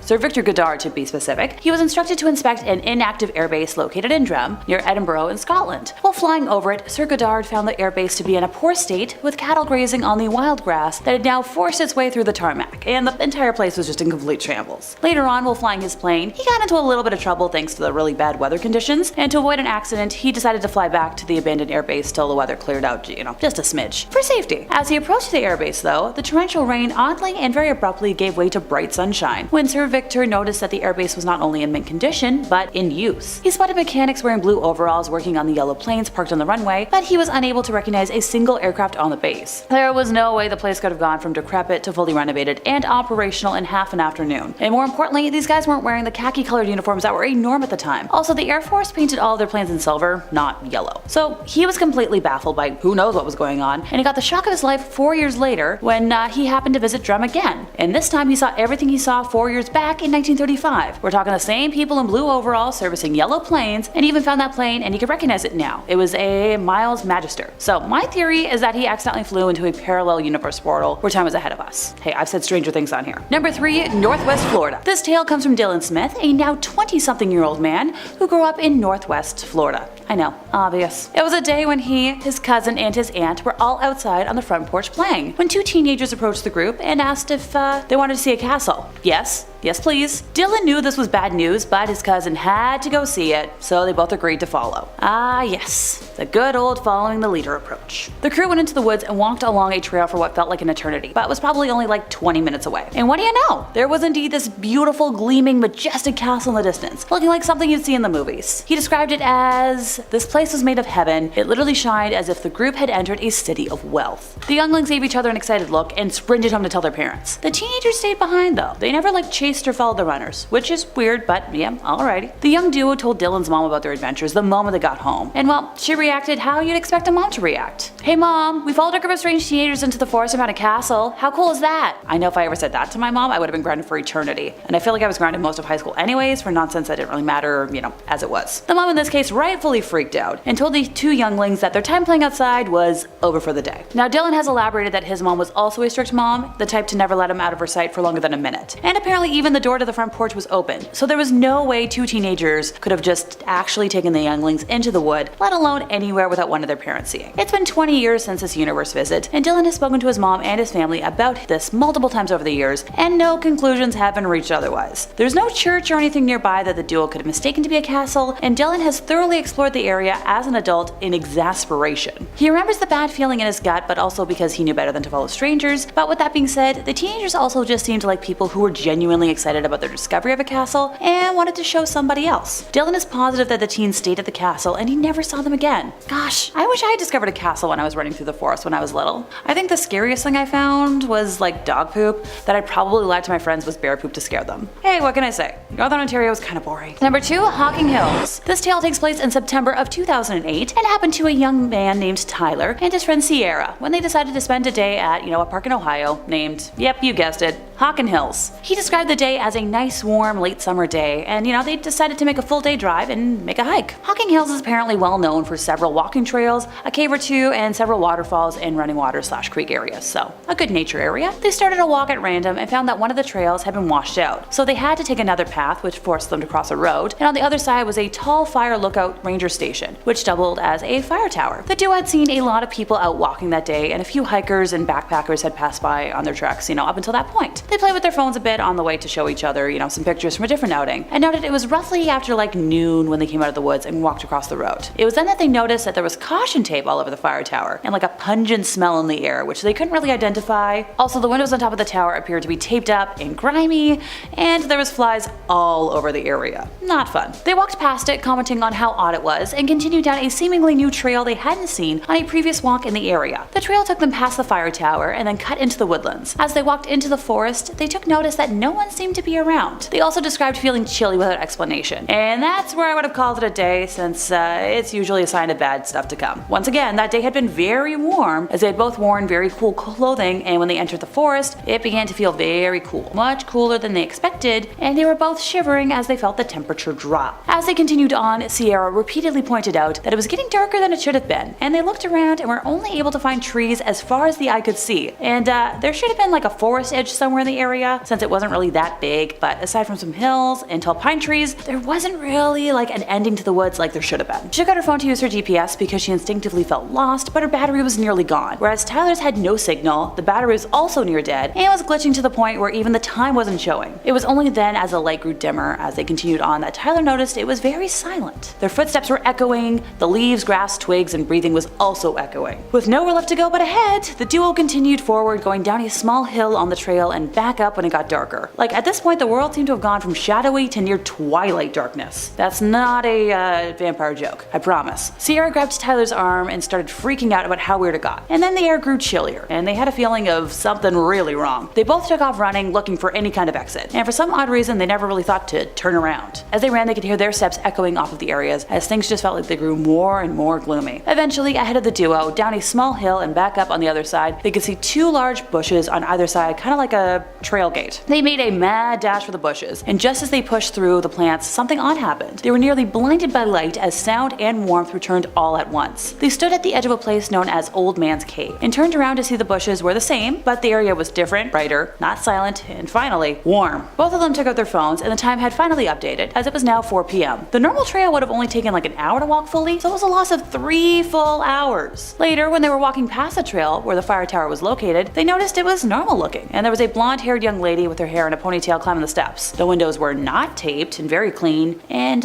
no pungent smell. Jeepers. Number 1, Northern Ontario. For once, I didn't have to completely research a story. I just had to ask a friend. They were a little cagey with the exact town this took place in, so I'll let y'all use your imagination. My buddy Patrick's place was about 1.5 kilometers away from the nearest neighborhood, since his mom intentionally picked that house due to, the lack of neighbors. I can't say I blame her. It was tucked away on a back road with the woods surrounding it. Every now and again, he liked to take walks with his little brother, who at the time was about 13. On this particular night, they headed up the road and decided to try and find a new path through a new clearing that they hadn't discovered yet, when they noticed something a little shocking. Just off the road that led almost directly to the neighborhood, there was a brand new paved road. For reference, every road in that part of town was a gravel road, so seeing an out-of-place paved road was pretty unusual. They stared at it for a while, and came to the conclusion that it must have been made within the last few days due to the modern but slow growth of the town. However, they had no explanation for how they did it so fast. So you know what, guys being guys, they decided to explore it for a bit, and as soon as they set foot on the road, the air became notably colder, at least by 5 degrees. The road itself was made of black pavement, but had no dividing lines, and it was surrounded by some thick red trees that resembled redwoods, but they were too short and didn't really make sense for a region that is mostly populated by birch trees. Trust me, I climbed enough. They walked on the road for around 5 kilometers until they decided to head back due to it getting kind of dark out. When they got off the road, they felt the temperature go back up, and both boys agreed to return to explore more during daylight hours. Good. Very good on you. At roughly noon the following day, they set back out to explore this place, only to discover that the entire road was missing. Specifically, the trees that were cleared to make it had apparently grown back, with no sign of the redwood-like trees. They, even began to explore the woods once more, but only to find no sign that this ever existed. When they got home and asked their parents about it, they said they knew nothing about any new roadwork being done. Honestly, that would have been my biggest red flag as someone who used to live on like the worst road in my town. Roadwork is never speedy, trust me, especially not in Northern Ontario. In 5th place, we have a North American ritual. Well, I'm about to talk about rituals in detail. I've left out some steps for safety reasons. If you decide to try and use the rituals, please let me know in the comments what happens. I do not recommend trying to open a portal, especially in our current climate. Seriously, as a Canadian, I've choked on enough forest fire smoke this year. But since this is what y'all want, allow me to begin. For starters, in order to open a powerful portal to hell, it's vital to work in a group, which should be made up of multiple powerful magicians channeling their collective energies into the creation of the portal. The more powerful the summoners there are in a group, the greater the results. Now, the power of the group will also determine how long the portal can remain active, since longer lasting portals allow more demonic forces to enter our plane of reality. Secondly, one must find a suitable area for performing the ritual, ideally in a rural location. The area should be quiet and desolate, free of distractions or unnatural channels of energy. Rooms that are surrounded by nature are the best setting, since it's quite helpful to have a frame for the portal. There are also energy centers from ancient times scattered across the globe that can provide a, tenfold or more of magical energy than a group would be able to manifest on its own. I'm not giving examples there, that's where you've got to do your own research. Next up, the connection between spiritual planes of reality and our own is the most sensitive at 3 a.m. The line between spirit and matter overlaps at this hour, thus making us more aware of the spiritual forces which we'd otherwise not come in contact with. I hope you're a night owl, because I am certainly not these days. One must dress also appropriately for the summoning. While there's no high school level dress code, clothing worn should be simple, uniform, and if you own a dark or red magician's robe, that would be ideal. All folks involved should be dressed the same, but there are 2 variations where 2 exceptions are accepted. The first of the 2 exceptions in regards to colors may be the 1 or 2 magicians who plan on entering the portal. The other exception may be the leader of the group, who will also light the fire. Alrighty, now that that's out of the way, it's time to start the ritual. Pretty simple, just pour gasoline or another flammable concoction on the ground. If you're creating a new portal, you'll have to trace the outline of the area, but if the portal is already clearly marked, a straight line from side to side will do. Afterwards, time to surround the portal and begin to chant. Conjuro potentiae Lucifer, patefacio a porta ad inferos, et tua diamond transire, sic urantar mundi. I promise, I got through that without stumbling. As the 30th repetition approaches, have the leader of the group approach the portal and light the fire. On the 60th repetition, all the magicians should kneel on one knee, hands stretched, palms facing the flames from a safe distance, with energy from the hands directed at the flames. Repeat the chant for 30 more repetitions in that position. I couldn't. My knees absolutely could not. But on the 90th repetition, either the flame will soar higher and spirits visible to all or some members of the group will jump out of the flames, or another supernatural occurrence will be felt. If one of the members of the group feels summoned to enter the portal at this point, it can be done while the remaining magicians are channeling their energy into it. So the remaining magicians should remain in the kneeling position described previously, while 1 or 2 people at most pass through the portal. It's vital that the portal remains open so that the traveler or travelers have an exit. Don't wander off too much, because if your partner's concentration begins to falter, you could remain trapped forever in a state of doom and frenzy. Good luck on that front! In 4th place, we have the Cave of Sibyl. Naples, Italy is home to a gateway to hell called the Cave of Sibyl, which was described by Virgil over 2,000 years ago in the Aeneid. If I'm quoting directly, the gates of hell are open night and day. Smooth the descent and easy is the way. According to the poet, the Trojan hero of the same name met the oracle Sibyl here, and she guided him through the cave into hell. In 1932, after centuries of searching, explorers finally uncovered this entrance to the netherworld. Now today, visitors to the Cumae archaeological site can go inside Sibyl's cave and walk through her coffin-shaped rock-cut passageways. Okay, before someone asks about the ritual enacted, that was done privately by the prophetess, and I felt like since she left the portal behind, it deserved a spot on today's list. Partially because I wanted to emphasize that portals have been enacted since the beginning of time, and hey, if you need a portal, I'm not saying you should go here, but this place could have some strong energy for it. Don't do it, but if you are. In 3rd place, we have a ritual for summoning Satan. Once again, I'll be leaving elements out of this description. While I can't control what y'all do, I don't want any apocalyptic chaos on my conscience. My life is plenty exhausting enough without having that on its plate. This particular ritual comes from the Grimorium Verum, published by Jake Stratton Kent in 2009. So firstly, the magician must forge a pact with the demon that does the call dialing itself, a sort of psychopompic spirit called the Surling, whose sigil must be inscribed alongside the operant's initials at the outset of the process onto a ruby or correspondent precious stone.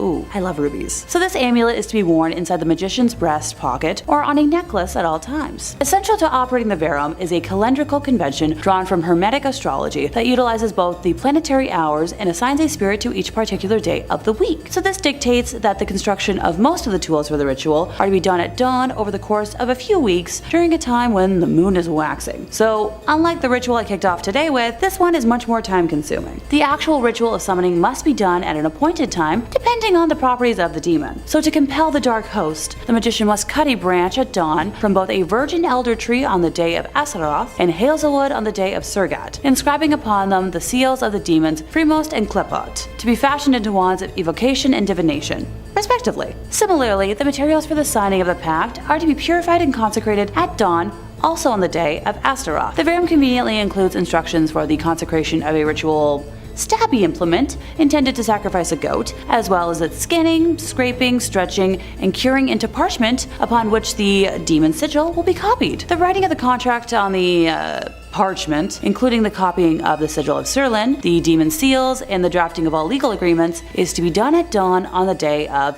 Beelzebub. Special herbs and incense are then used to immerse the magician in a sensory tradition. A mixture of mace, frankincense, and aloe wood is burned in a censer upon the altar at the ceremony and used to fumigate all tools for the operation. For purity, the magician must anoint themselves and their tools in a sprinkling of holy water mixed with mint, marjoram, and rosemary that is bound by a thread spun by a maiden.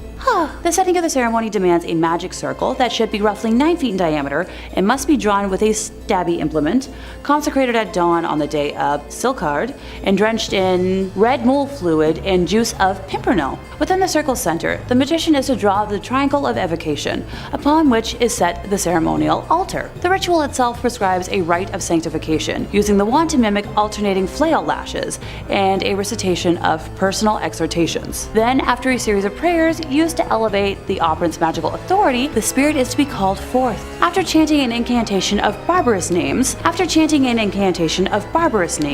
the demons must be summoned in top-down hierarchy order. First petitioning one of the unholy trinity of Lucifer, Astaroth, and Beelzebub, then calling upon one of their 7 dukes, and then finally the demon further down the hierarchy which you wish to actually summon. Following an exhausting hours-long rite, the desired demon is believed to appear, either as a presence or as a vision in a mirror. So from here, the magician might sign a pact with the particular demon, and the rest depends on what is needed. And how you treat the demon. They're pretty dang tricky beings. In second place, we have Houska Castle. Located north of Prague, Houska Castle is a 13th century Gothic masterpiece that sits on top of Hell's Gate. Aesthetically speaking alone, I would love to visit it someday. According to local lore, the castle's chapel was built to cover an enormous hole in the ground that served as a satanic threshold. So I haven't been able to find the specifics on the rituals used to open the portal, but it was too important to leave off today's list. The defensive walls also prevented demons and other ghastly creatures from crawling out of the hellhole. Animal-human hybrids were reported to have crawled out of it, and dark-winged,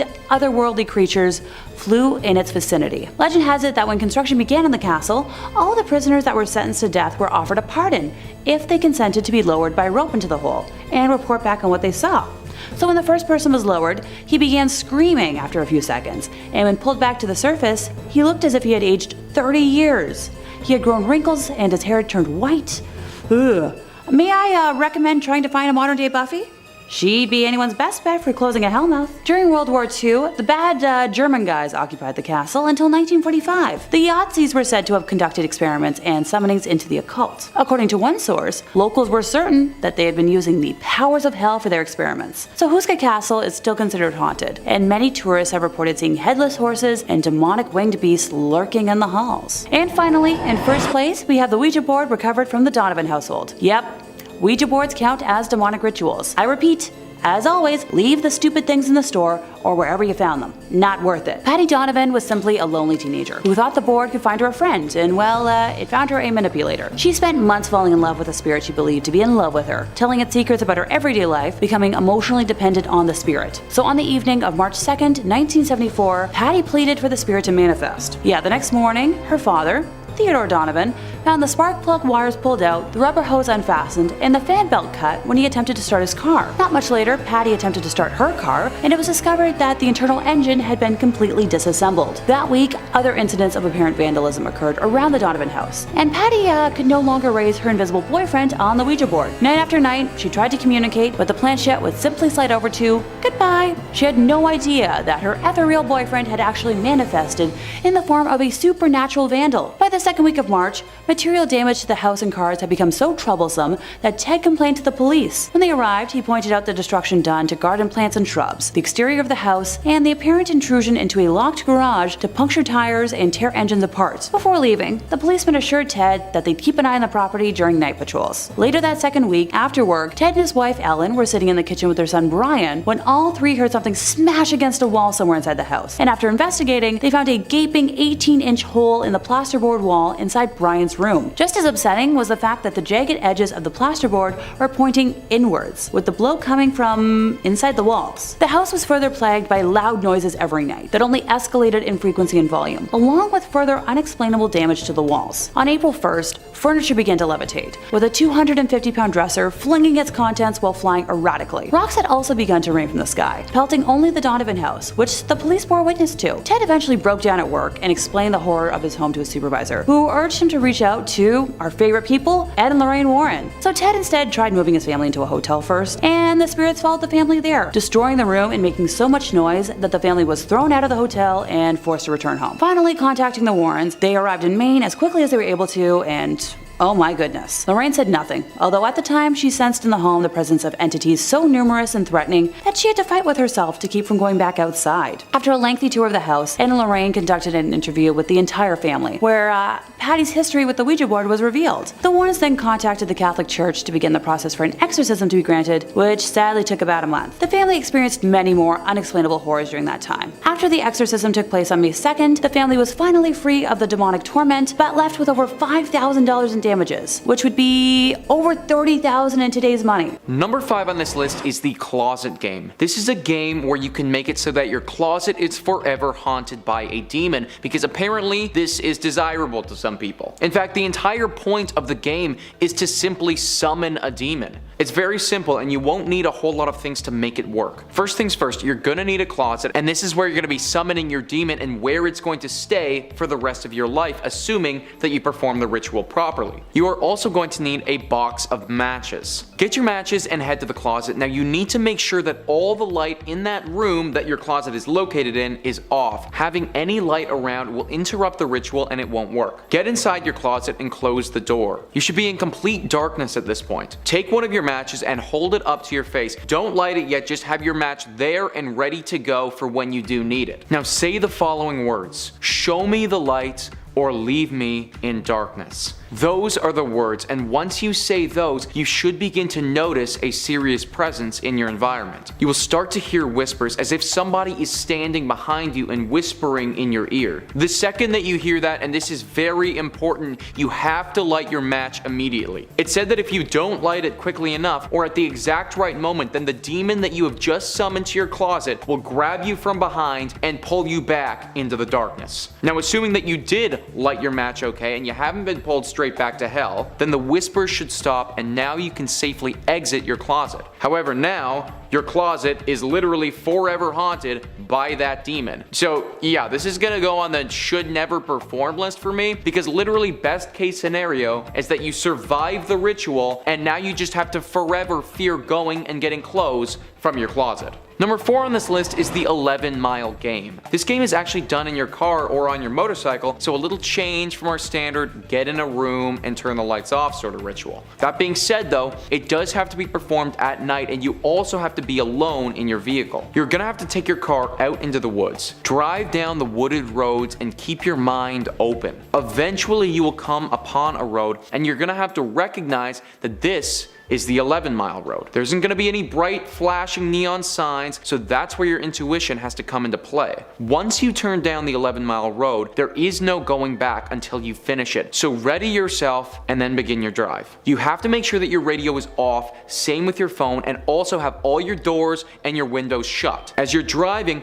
things will begin to happen. The first mile, there's nothing, it's just a standard road, but by the time you get to the 4th mile, you may start to hear voices or notice movements in the darkness. Keep your eyes on the road and keep driving. By the 8th mile, your headlights will be flickering, the voices will be incredibly loud, maybe even from your back seat. You may see bright lights from the forest. Just keep your eyes on the road and keep driving. By the 10th mile, don't look in the mirror, don't look in the back seat. Your car may even stall and stop, but you can't panic. Quickly turn it off and then turn it back on and keep driving because you can't stay in one place for very long. Last mile is the 11th mile and your car will assuredly stall. You just have to tune everything out. Voices, feelings, sensations. Ignore everything. Close your eyes if you have to, plug your ears, whatever you have to do so that you don't look at anything. Just get your car operating again and keep driving. If you make it through the 11th mile, then you will reach a dead end in the road, and here is where you can finally stop. At this point, you've just made it through the 11-mile road and you are granted with one wish that will manifest something physical inside your car. This ritual is only extremely dangerous if your focus shifts for any moment. If you trust your ability to stay super calm under the type of demonic pressure you would be experiencing from the 11th mile, then that's up to you. But just know that if you do stop or you do look at something, then the consequences could be very dire. Number 3 on this list is the gambler's game. Now honestly guys, this is actually one that I would be very interested in as somebody who likes to gamble. This one kind of sounds fun. However, you gotta note your life will be on the line, so probably not the best idea. How it works is super simple. You will need a deck of cards, a quiet room, a table, and 2 chairs. You want to set the table up so that there's nothing on it except for the pack of cards and chairs facing across from one another. Sit in your chair and look at the empty one across the table from you. Open up your cards and shuffle them thoroughly. Do not try to cheat. You have to play fair. At the end of the day, you are gambling here. Now the game that you actually play is up to you, so you might have a slight advantage there. However, it's said that the gambler, who you're going to play with, prefers blackjack and may even take it easy on you if that's the game you choose. Pick the game and deal out the cards to yourself and to the empty seat. Now very simply, look across at your invisible partner and say, "Let's play." If the gambler feels like playing, then you should feel a chill in the air, like a strong breeze. That means that he's across the table from you now and you can continue. You won't be able to see him, he will still be invisible. Also, if you don't feel a chill in the air, don't bother continuing, there won't be anybody there. Once he's there though and accepted to play with you, the wager from your end is your life. Proceed by playing the game as you would. You'll have to move his hand for him, but once again, don't cheat. You will die if you do. If the game progresses and you lose, then the gambler won't waste any time at all. You will be killed on the spot. If the game progresses though and you win, and this is the good part, you can now take the top card off the deck and cut open your index finger on one hand. Once you've drawn blood, then congratulations, that hand is now your lucky hand. If you head to a casino and you play blackjack and you pick up the cards with that hand, you will turn a made hand. If you throw a die, same deal, they will land on your number. Basically now you have exceptional gambling luck for the rest of your life, and you could in turn become extremely rich. You still shouldn't do this though, because you are betting your life to begin with and you could very easily lose to a professional demon gambler. But the reward at the end is amazing. Now all this could just be a major hoax on the internet. Like if you think about it, he's invisible the whole time and you just have to move his cards. Like that's basically just solitaire. So I'm not totally sure, but we might never know, because I personally do not want to risk my life and test the theory. Number 2 on this list is the Dry Bones Ritual. This game is super similar to the Midnight Man game, if you've ever heard of that one. The idea is pretty simple. Hide and seek with a demon with potentially life or death stakes. That, in my opinion, doesn't sound so great. However, if you win, then you do get something pretty special. It's said that if you're able to win this hide and seek game, then the demon Dry Bones will grant you one wish of your choosing, so you could stand to gain quite a bit. If you're gonna do this, then it has to be done at exactly 12:01 a.m. You have to make sure that every door in your home is firmly locked. This goes for the windows as well. All electronics, lights, radios, anything that is typically plugged in, that has to be turned off as well. Once this is done, focus your mind on the wish that you want. It has to be something realistic because it's going to show up outside your door when the game is over if you win. Once you've done that and made it clear in your brain, light a match. If this match doesn't burn out in less than 15 seconds, so it has to stay lit for 15 seconds, then Dry Bones has decided that it will play with you tonight. Now, lie on the ground and say, I am aware of your presence, and I welcome you into my home, but not my body. Come now. If you hear a deep echoing moan, then it is on its way. It's at this point that you would better run and you better hide, and you gotta make sure that it's good because you have to stay hidden until 3 a.m. that same morning. If you are capable of lasting until 3, then come out and say, thank you for playing, but please leave now. You are no longer welcome. You have then won the game, and you can now go find your wish granted outside of your home. If it finds you in that 3 hours though, no one actually knows what happens. You might die, you might be petrified, maybe something nice even happens, I'm not sure. Although I certainly would not want to be the person to find out. Number 1 on this list is Blue Baby Blue. Now, Blue Baby Blue is very similar to Bloody Mary, except now you'll be summoning a demon baby, so that's something, I guess. As with many of these rituals, this will be taking place in a dark room with a mirror. Now, the dark room actually has to be a bathroom because you're gonna need access to a toilet. If you don't have a toilet, then you're probably gonna die. Here's what you have to do. Go into your bathroom and lock the door. Turn all the lights out so that you should be in complete darkness. Now, you will need just a slight bit of light to see some sort of reflection in the mirror, so either wait for your eyes to adjust or I guess bring in a very small candle with you. Now, stick out both of your hands as if you were holding something in front of you. Look into the mirror and repeat this 13 times. Baby blue, blue baby.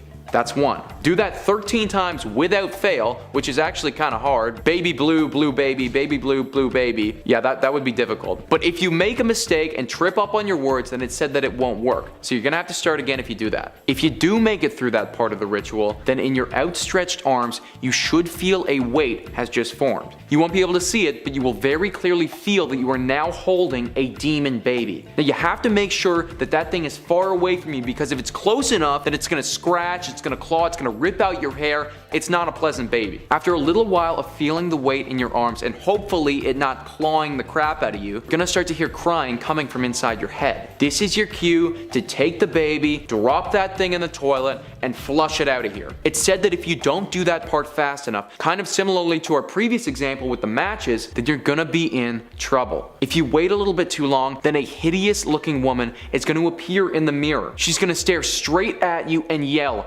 "Give me back my baby." That scream is said to be so loud that it will break the glass of the mirror and then she will step straight into your bathroom and murder you. Definitely not a good freaking time, if you ask me. Number 5 on this list is Suji-Yora. Suji-Yora is a Japanese fortune-telling ritual that's goal is to tell the user their future. To do this, you're gonna need to summon what many people believe is an undead spirit or a demon, and whenever you do that, there are always some risks involved. You're gonna need a few things to perform this ritual. A comb, something to cover your face with, not just a mask, but your entire face has to be covered, and to be at a crossroads that won't be busy. Head to the crossroads with your comb and your face covering. You'll want to get there around 11:50 at night. When the clock hits midnight, take your comb and stroke the teeth of it so that it makes some noise. Then say the following words. Suji-Yora, Suji-Yora, grant me a true response.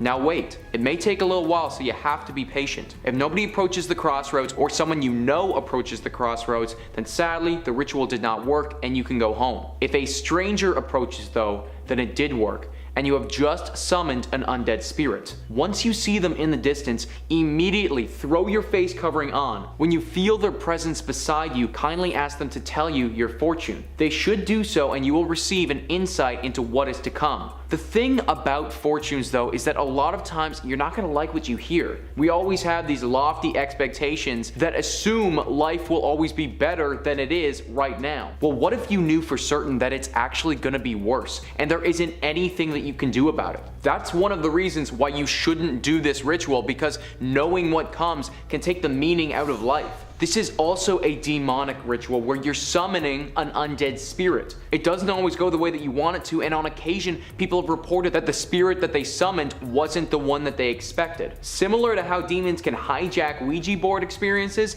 they could do the exact same thing here. Number 4 on this list is the concentration ritual. This is a pretty strange one where you'll actually learn how you're going to die. If you want to do this, then you won't be able to do it by yourself. You're going to need another person to help you. Close your eyes and clear your mind. Have your friend stand behind you and lightly pound your back as they begin the concentration chant. Now for this video, I'm not going to go through the entire chant because it's actually really long, but to sum it up, there are 5 verses that act as a way of hypnotizing you and sending your spirit away from your body. When it finishes, your friend from behind you will give you a light push that should make you stumble and fall forward. As you're regaining your balance, open your eyes and you should see a color. The color that you see determines how you're gonna die. For instance, red means that somebody's gonna stab you. White means that you will die of old age and you'll go to heaven, whereas black means that you'll die of old age and go to hell. The thing about this game is that you'll never know when this is going to happen to you. So you may learn that you're gonna die from being stabbed, but never know when or by who. So for the rest of your life, you will be living in constant paranoia of somebody stabbing you. I think when it comes to death, ignorance truly is bliss, and learning about how you can die can only ever make your life worse right now. Number 3 on this list is the elevator game. The elevator game is a demonic ritual of sorts that is supposed to grant you the ability to enter another world. This other world is considered by most to be a demon realm. The game itself started in Korea, but has slowly gained more intrigue across the world from people looking to potentially enter hell. To do this, you'll need an elevator in a building that's at least 10 stories tall. The building that you're in should ideally be as empty as possible. Get in your elevator and then proceed to these following floors in order. First, you go to the 4th floor, then you descend to the 2nd floor. Then up to the 6th, and then back down to the 2nd, and then go all the way up to the 10th floor, and then finally back down to the 5th. Now at the 5th floor is when things get interesting. People have done this and have reported having an encounter with a woman. This woman looks normal on the outside, but I promise you that she isn't to be trusted. She will enter the elevator from the 5th floor and do anything she can to gain your attention. This could come in the form of flattery, or she may even antagonize you, but whatever you do, do not pay her any mind at all. There doesn't seem to be a conclusive answer to what happens if you speak to her. However, death or an eternal haunting, these are very much on the table. Once she enters and you don't speak to her, press the 1st floor. If you descend to the 1st floor, get out of the elevator and don't look back. You weren't accepted into the other world. If the elevator starts to go up when you press the 1st floor though, then congratulations, you just made it into the demon realm. The elevator will rise to floor 10, and when the doors open, you will find yourself staring out at a very different version of the 10th floor. From my understanding, it looks very similar to the other side in the popular sci-fi television show Stranger Things. The lights will be out, darkness will flood the space. Apparently some people have reported seeing a red cross if you look out the windows. If you want to get back, then just repeat the steps that you did to get there and you should make it back home. Now this could all just be an elaborate prank to get people to hop in an elevator and waste their entire day by going up and down floors.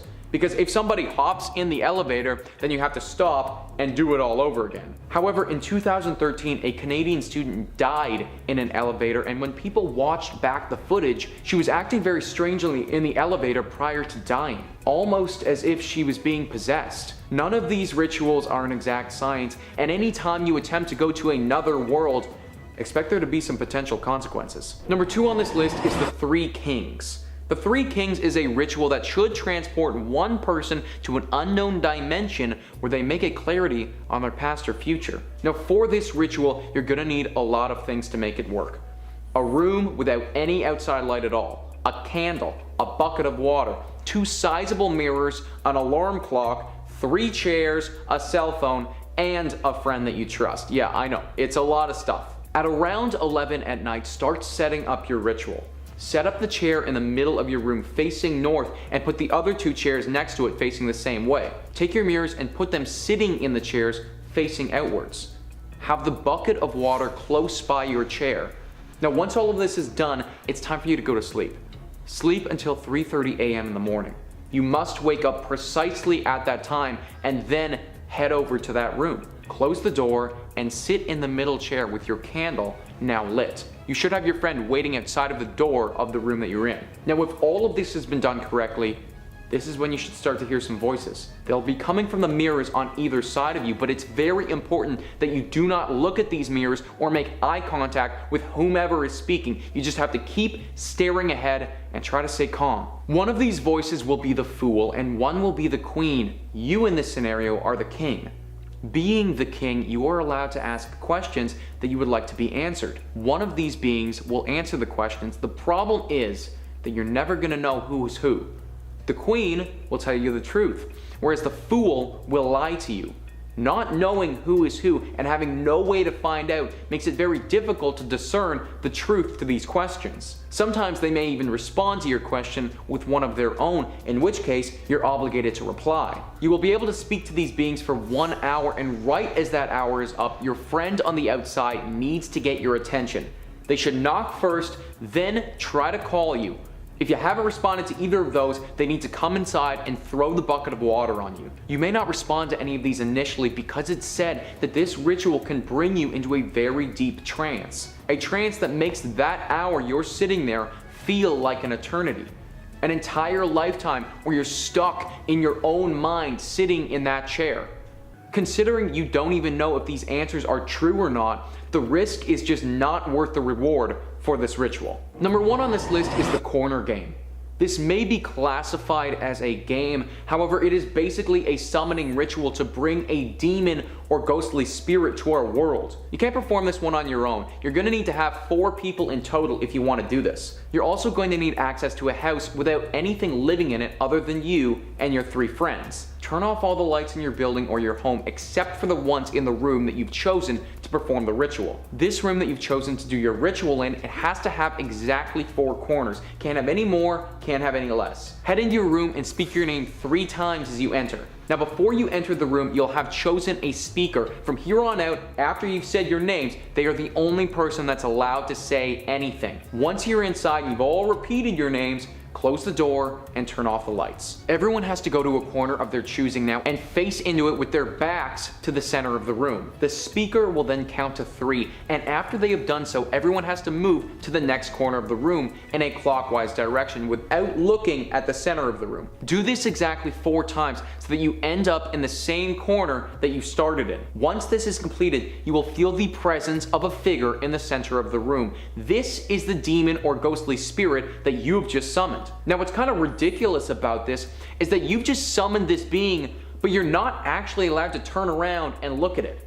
You have to remain with your back to the wall and just feel its presence. After you've had enough, you need to do the completion procedure, which is where everyone says their full name backwards 3 times, and then one by one exit the room hoping that the being doesn't follow you or isn't still there. People trying this game have reported having one of their members disappear and not being able to get them back. People have also said that sometimes the room is now forever haunted by this thing that you just summoned. Either way, I would never do this because you literally can't even see the demon that you just brought here.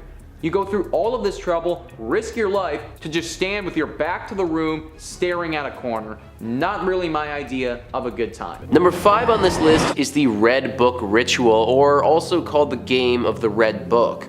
This is another one of our classic rituals where we're going to be contacting a spirit to answer questions and potentially tell us the future. The ritual originated in Mexico and has been part of local Mexican lore for years. As we've seen throughout this series of demonic rituals you should never perform, whenever you contact a spirit, whatever the method, there are consequences. The Game of the Red Book is no different. To perform this ritual, you'll need a red hardcover book that you've never read with no pictures in it. At least 1 candle to light whatever room you choose to perform your ritual, and at least 1 other person to perform that ritual with.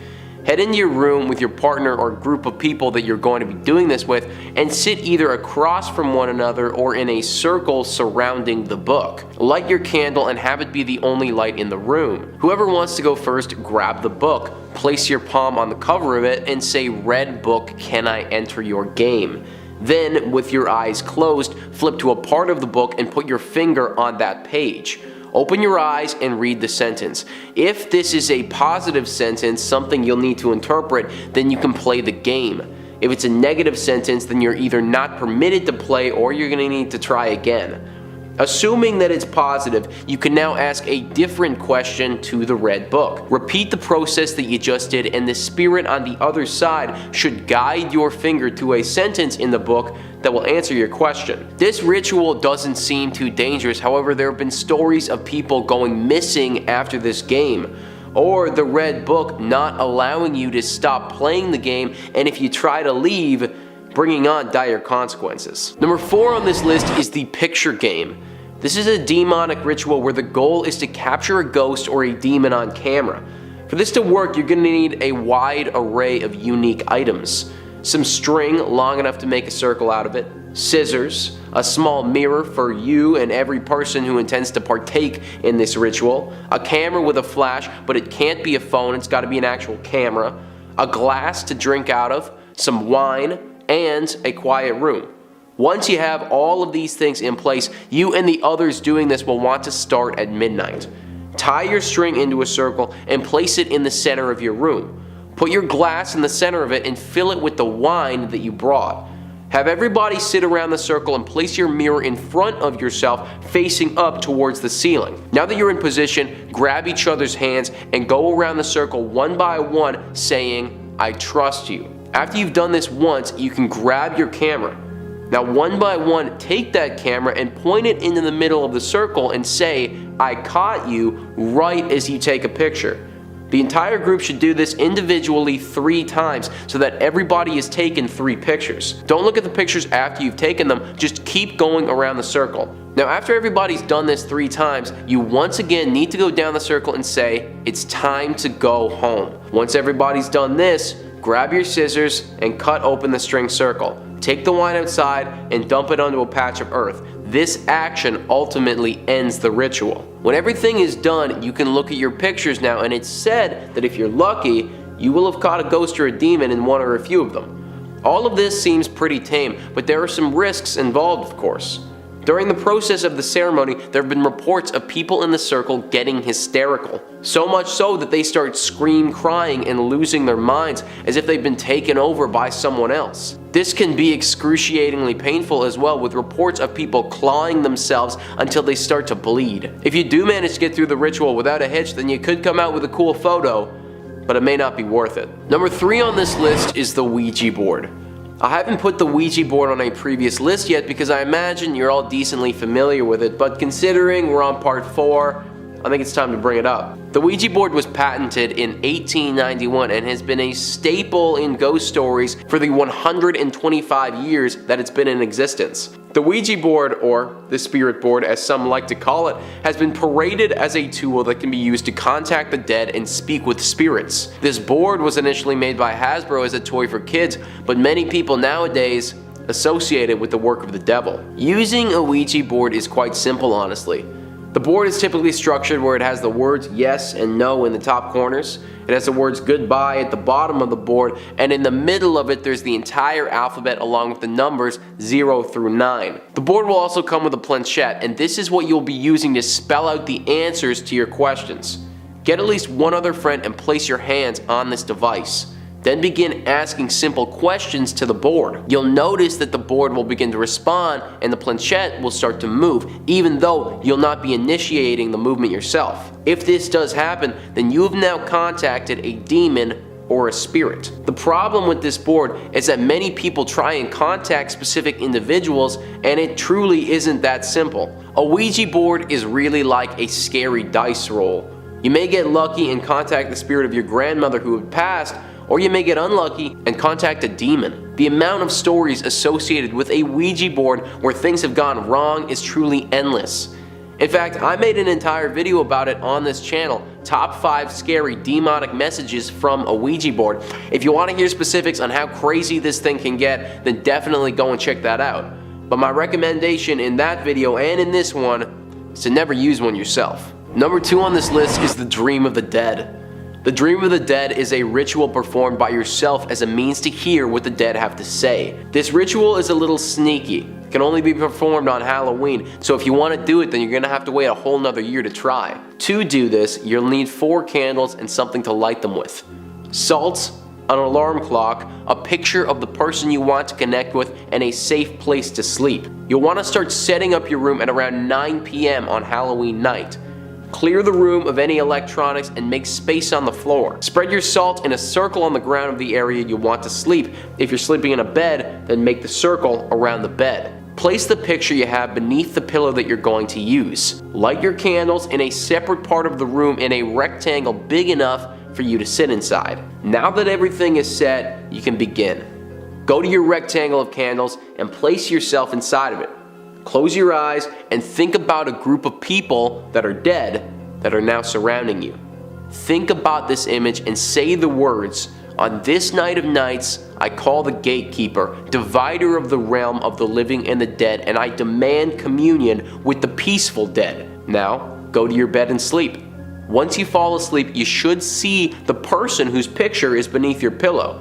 They will appear in your dream and speak to you.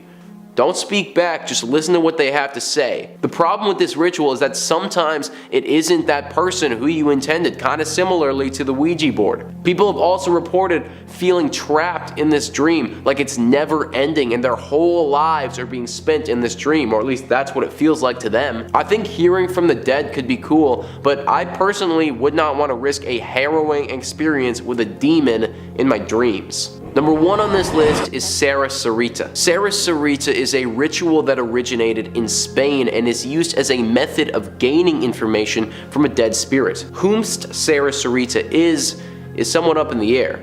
Now, some people believe that Ceremonies is one person and that she's the daughter of Lucifer. Others believe that Sarah and Sarita are two different people, sisters that were brutally murdered, and now play this game with the living. Whether it be the daughter of Lucifer or two dead girls, you will be dealing with demon spirits, and that can always go wrong. To perform this ritual, you're gonna need one other friend. You also need 2 standard coins. Now, do not try to rig the coins so they're weighted, or you'll be killed. You and your friend can start at any time of the day. You just need to sit on the ground of whatever area you've chosen and say in unison, "Sarah Sarita, may I enter your game?" Then, simultaneously, flip your coins. If both land heads up, then you can continue going. If both land tails up, then you stop immediately and do not proceed. If one is heads and one is tails, then it's said that you can continue, but do so with caution. Assuming you got both heads up, then proceed by asking Sarah Sarita some yes or no questions. You need to go one by one, and you should never speak over yourselves. Ask her a yes or no question, and then both flip your coins. The same logic follows as before. Heads is a yes, tails are a no, and if they differ, then it's a maybe. When you've had enough, you must ask Sarah Sarita, "May I leave your game?" Then flip your coins and continue to ask this question until you get heads. Leaving early, that's a big no-no, so don't do that. The ritual here isn't too dangerous, but it's what has happened after this ritual. People have reported getting haunted by some sort of demon figure following this game, or hearing voices in their heads that won't go away. Sarah Sarita, whoever it is assuredly a demon, and they're not to be trusted. Coming in at number 5, we've got the Evoker. I'm going to kick off the list with my personal favorite, even if it doesn't really fit the theme that I'm going for here. It's definitely a ritual and it definitely summons demons, but it's also for a different purpose than most, as one might say awakening a persona isn't the same thing as using a ritual to bring a demon into this world. Potato, potato. Anyone familiar with Atlas games should be familiar with all the different ways of summoning demons. You can use an app, head through the TV, or fire up any number of electrical gadgets to access the demons that'll help you fight. However, one stands out above the rest. Persona 3 is well known for its striking visual style, kick-ass soundtrack, and of course, the method by which you summon demons. If you want to summon your persona, you've got to find a gun-shaped evoker, put it to your head, and pull the trigger. That's right, we're summoning demons by shooting ourselves in the head. By the way, I don't recommend using this method in real life. But in the world of Persona 3, doing so will allow you to accept your own mortality, induce terror, and summon your persona. I'd say in terms of rituals to summon demons, this is an extremely simple yet hardcore way to go about it. No summoning signs, no special materials, just a gun, your head, and your emotions. Boom. If only summoning demons was always that simple. Many folks are only able to summon one particular persona, but the protagonist in Persona 3 can use all sorts of demons to their advantage. So in this case, using an evoker can have all sorts of different demonic results. Not bad. Coming in number 4, we've got finding a meat suit for Samhain. Plenty of demons get summoned through the many seasons of Supernatural. Some need folks to draw symbols, light candles, and recite incantations. Others require that a bowl of assorted ingredients and blood be lit on fire. Then there's the ritual to summon Samhain. This one gets really specific. First, it should be known that this demon can only be summoned once every 600 years, so be sure you've got the right calendar before starting. Most times you bring him about, you'll need a few super strong magic users. Also, it's important that whoever's going forward with this summoning ritual hides themselves from angels. Samhain is powerful enough that the celestial beings of light need to be watching at all times. Then you've got to sacrifice 3 people over the course of 3 days. Of course, the final blood sacrifice has to happen on Halloween. When else would you complete a crazy summoning ritual? Thanksgiving? Grow up. During this time, some more classic ritual stuff needs to happen.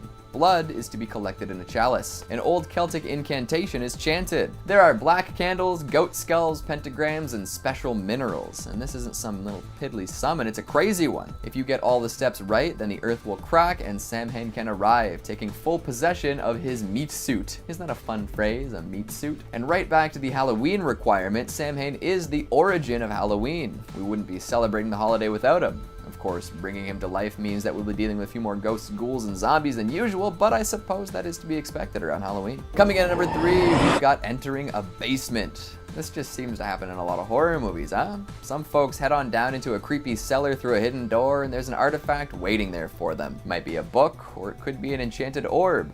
Touch it, read it, or break it, the results are all the same. Demons. Or ghosts, ghouls, and goblins, but that's kind of beside the point. It happened in The Evil Dead when the Naturam de Monto is found and a recording of incantations is played. It happened in Wishmaster when the fire opal is polished. And it happened and has happened every year for ages in the Cabin in the Woods thanks to that lovely cellar full of cursed antiquities. The best thing about these demon summoning rituals is that they're so simple, any idiot can do them. In fact, that's probably the expectation in the first place. Why bother with the planning and the learning to draw sigils and the spilling of blood when you can just crack open a book and watch the sparks fly? Plus, with this knowledge, entering any spooky basement immediately becomes step 1 in your demon summoning ritual. There's always the chance you're going to stumble across some artifact that will irrevocably alter the course of your destiny. Isn't that an exciting thought? What kind of demon would you summon from the basement? I like the idea of winding up a cursed music box and dealing with the consequences. Coming in at number 2, you can torture a family. Unlike entering a basement, torturing a family to summon a demon takes a little more finesse. You've got to know and understand the demon you're going for and ensure that the victims really don't know what's going on until the last possible moment. Take the cult in Hereditary. They had this all planned out from the start. Like, it literally took them years to put this summoning ritual together. In the end, we get a lovely saxophone wail by the one and only Colin Stetson, and Paimon finds his way into a proper male host. But how did they make it happen?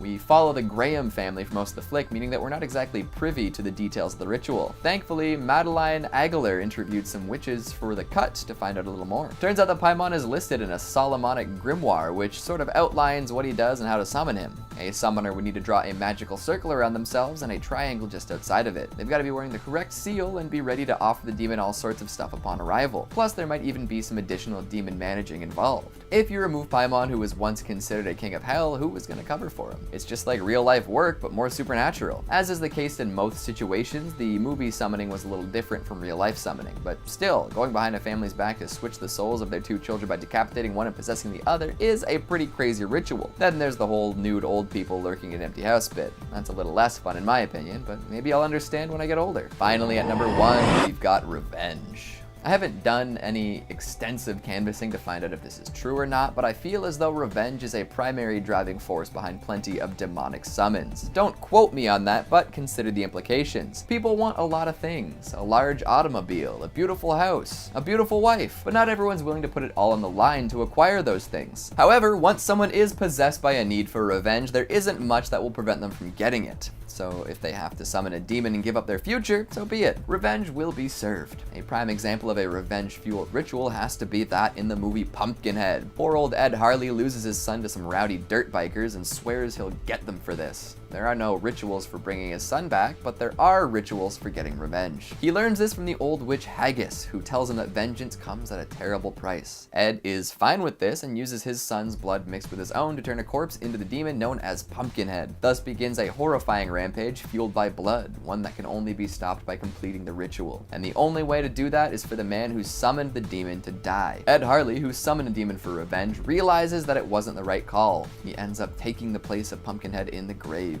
But revenge will bring this creature back again. There's a sequel after all.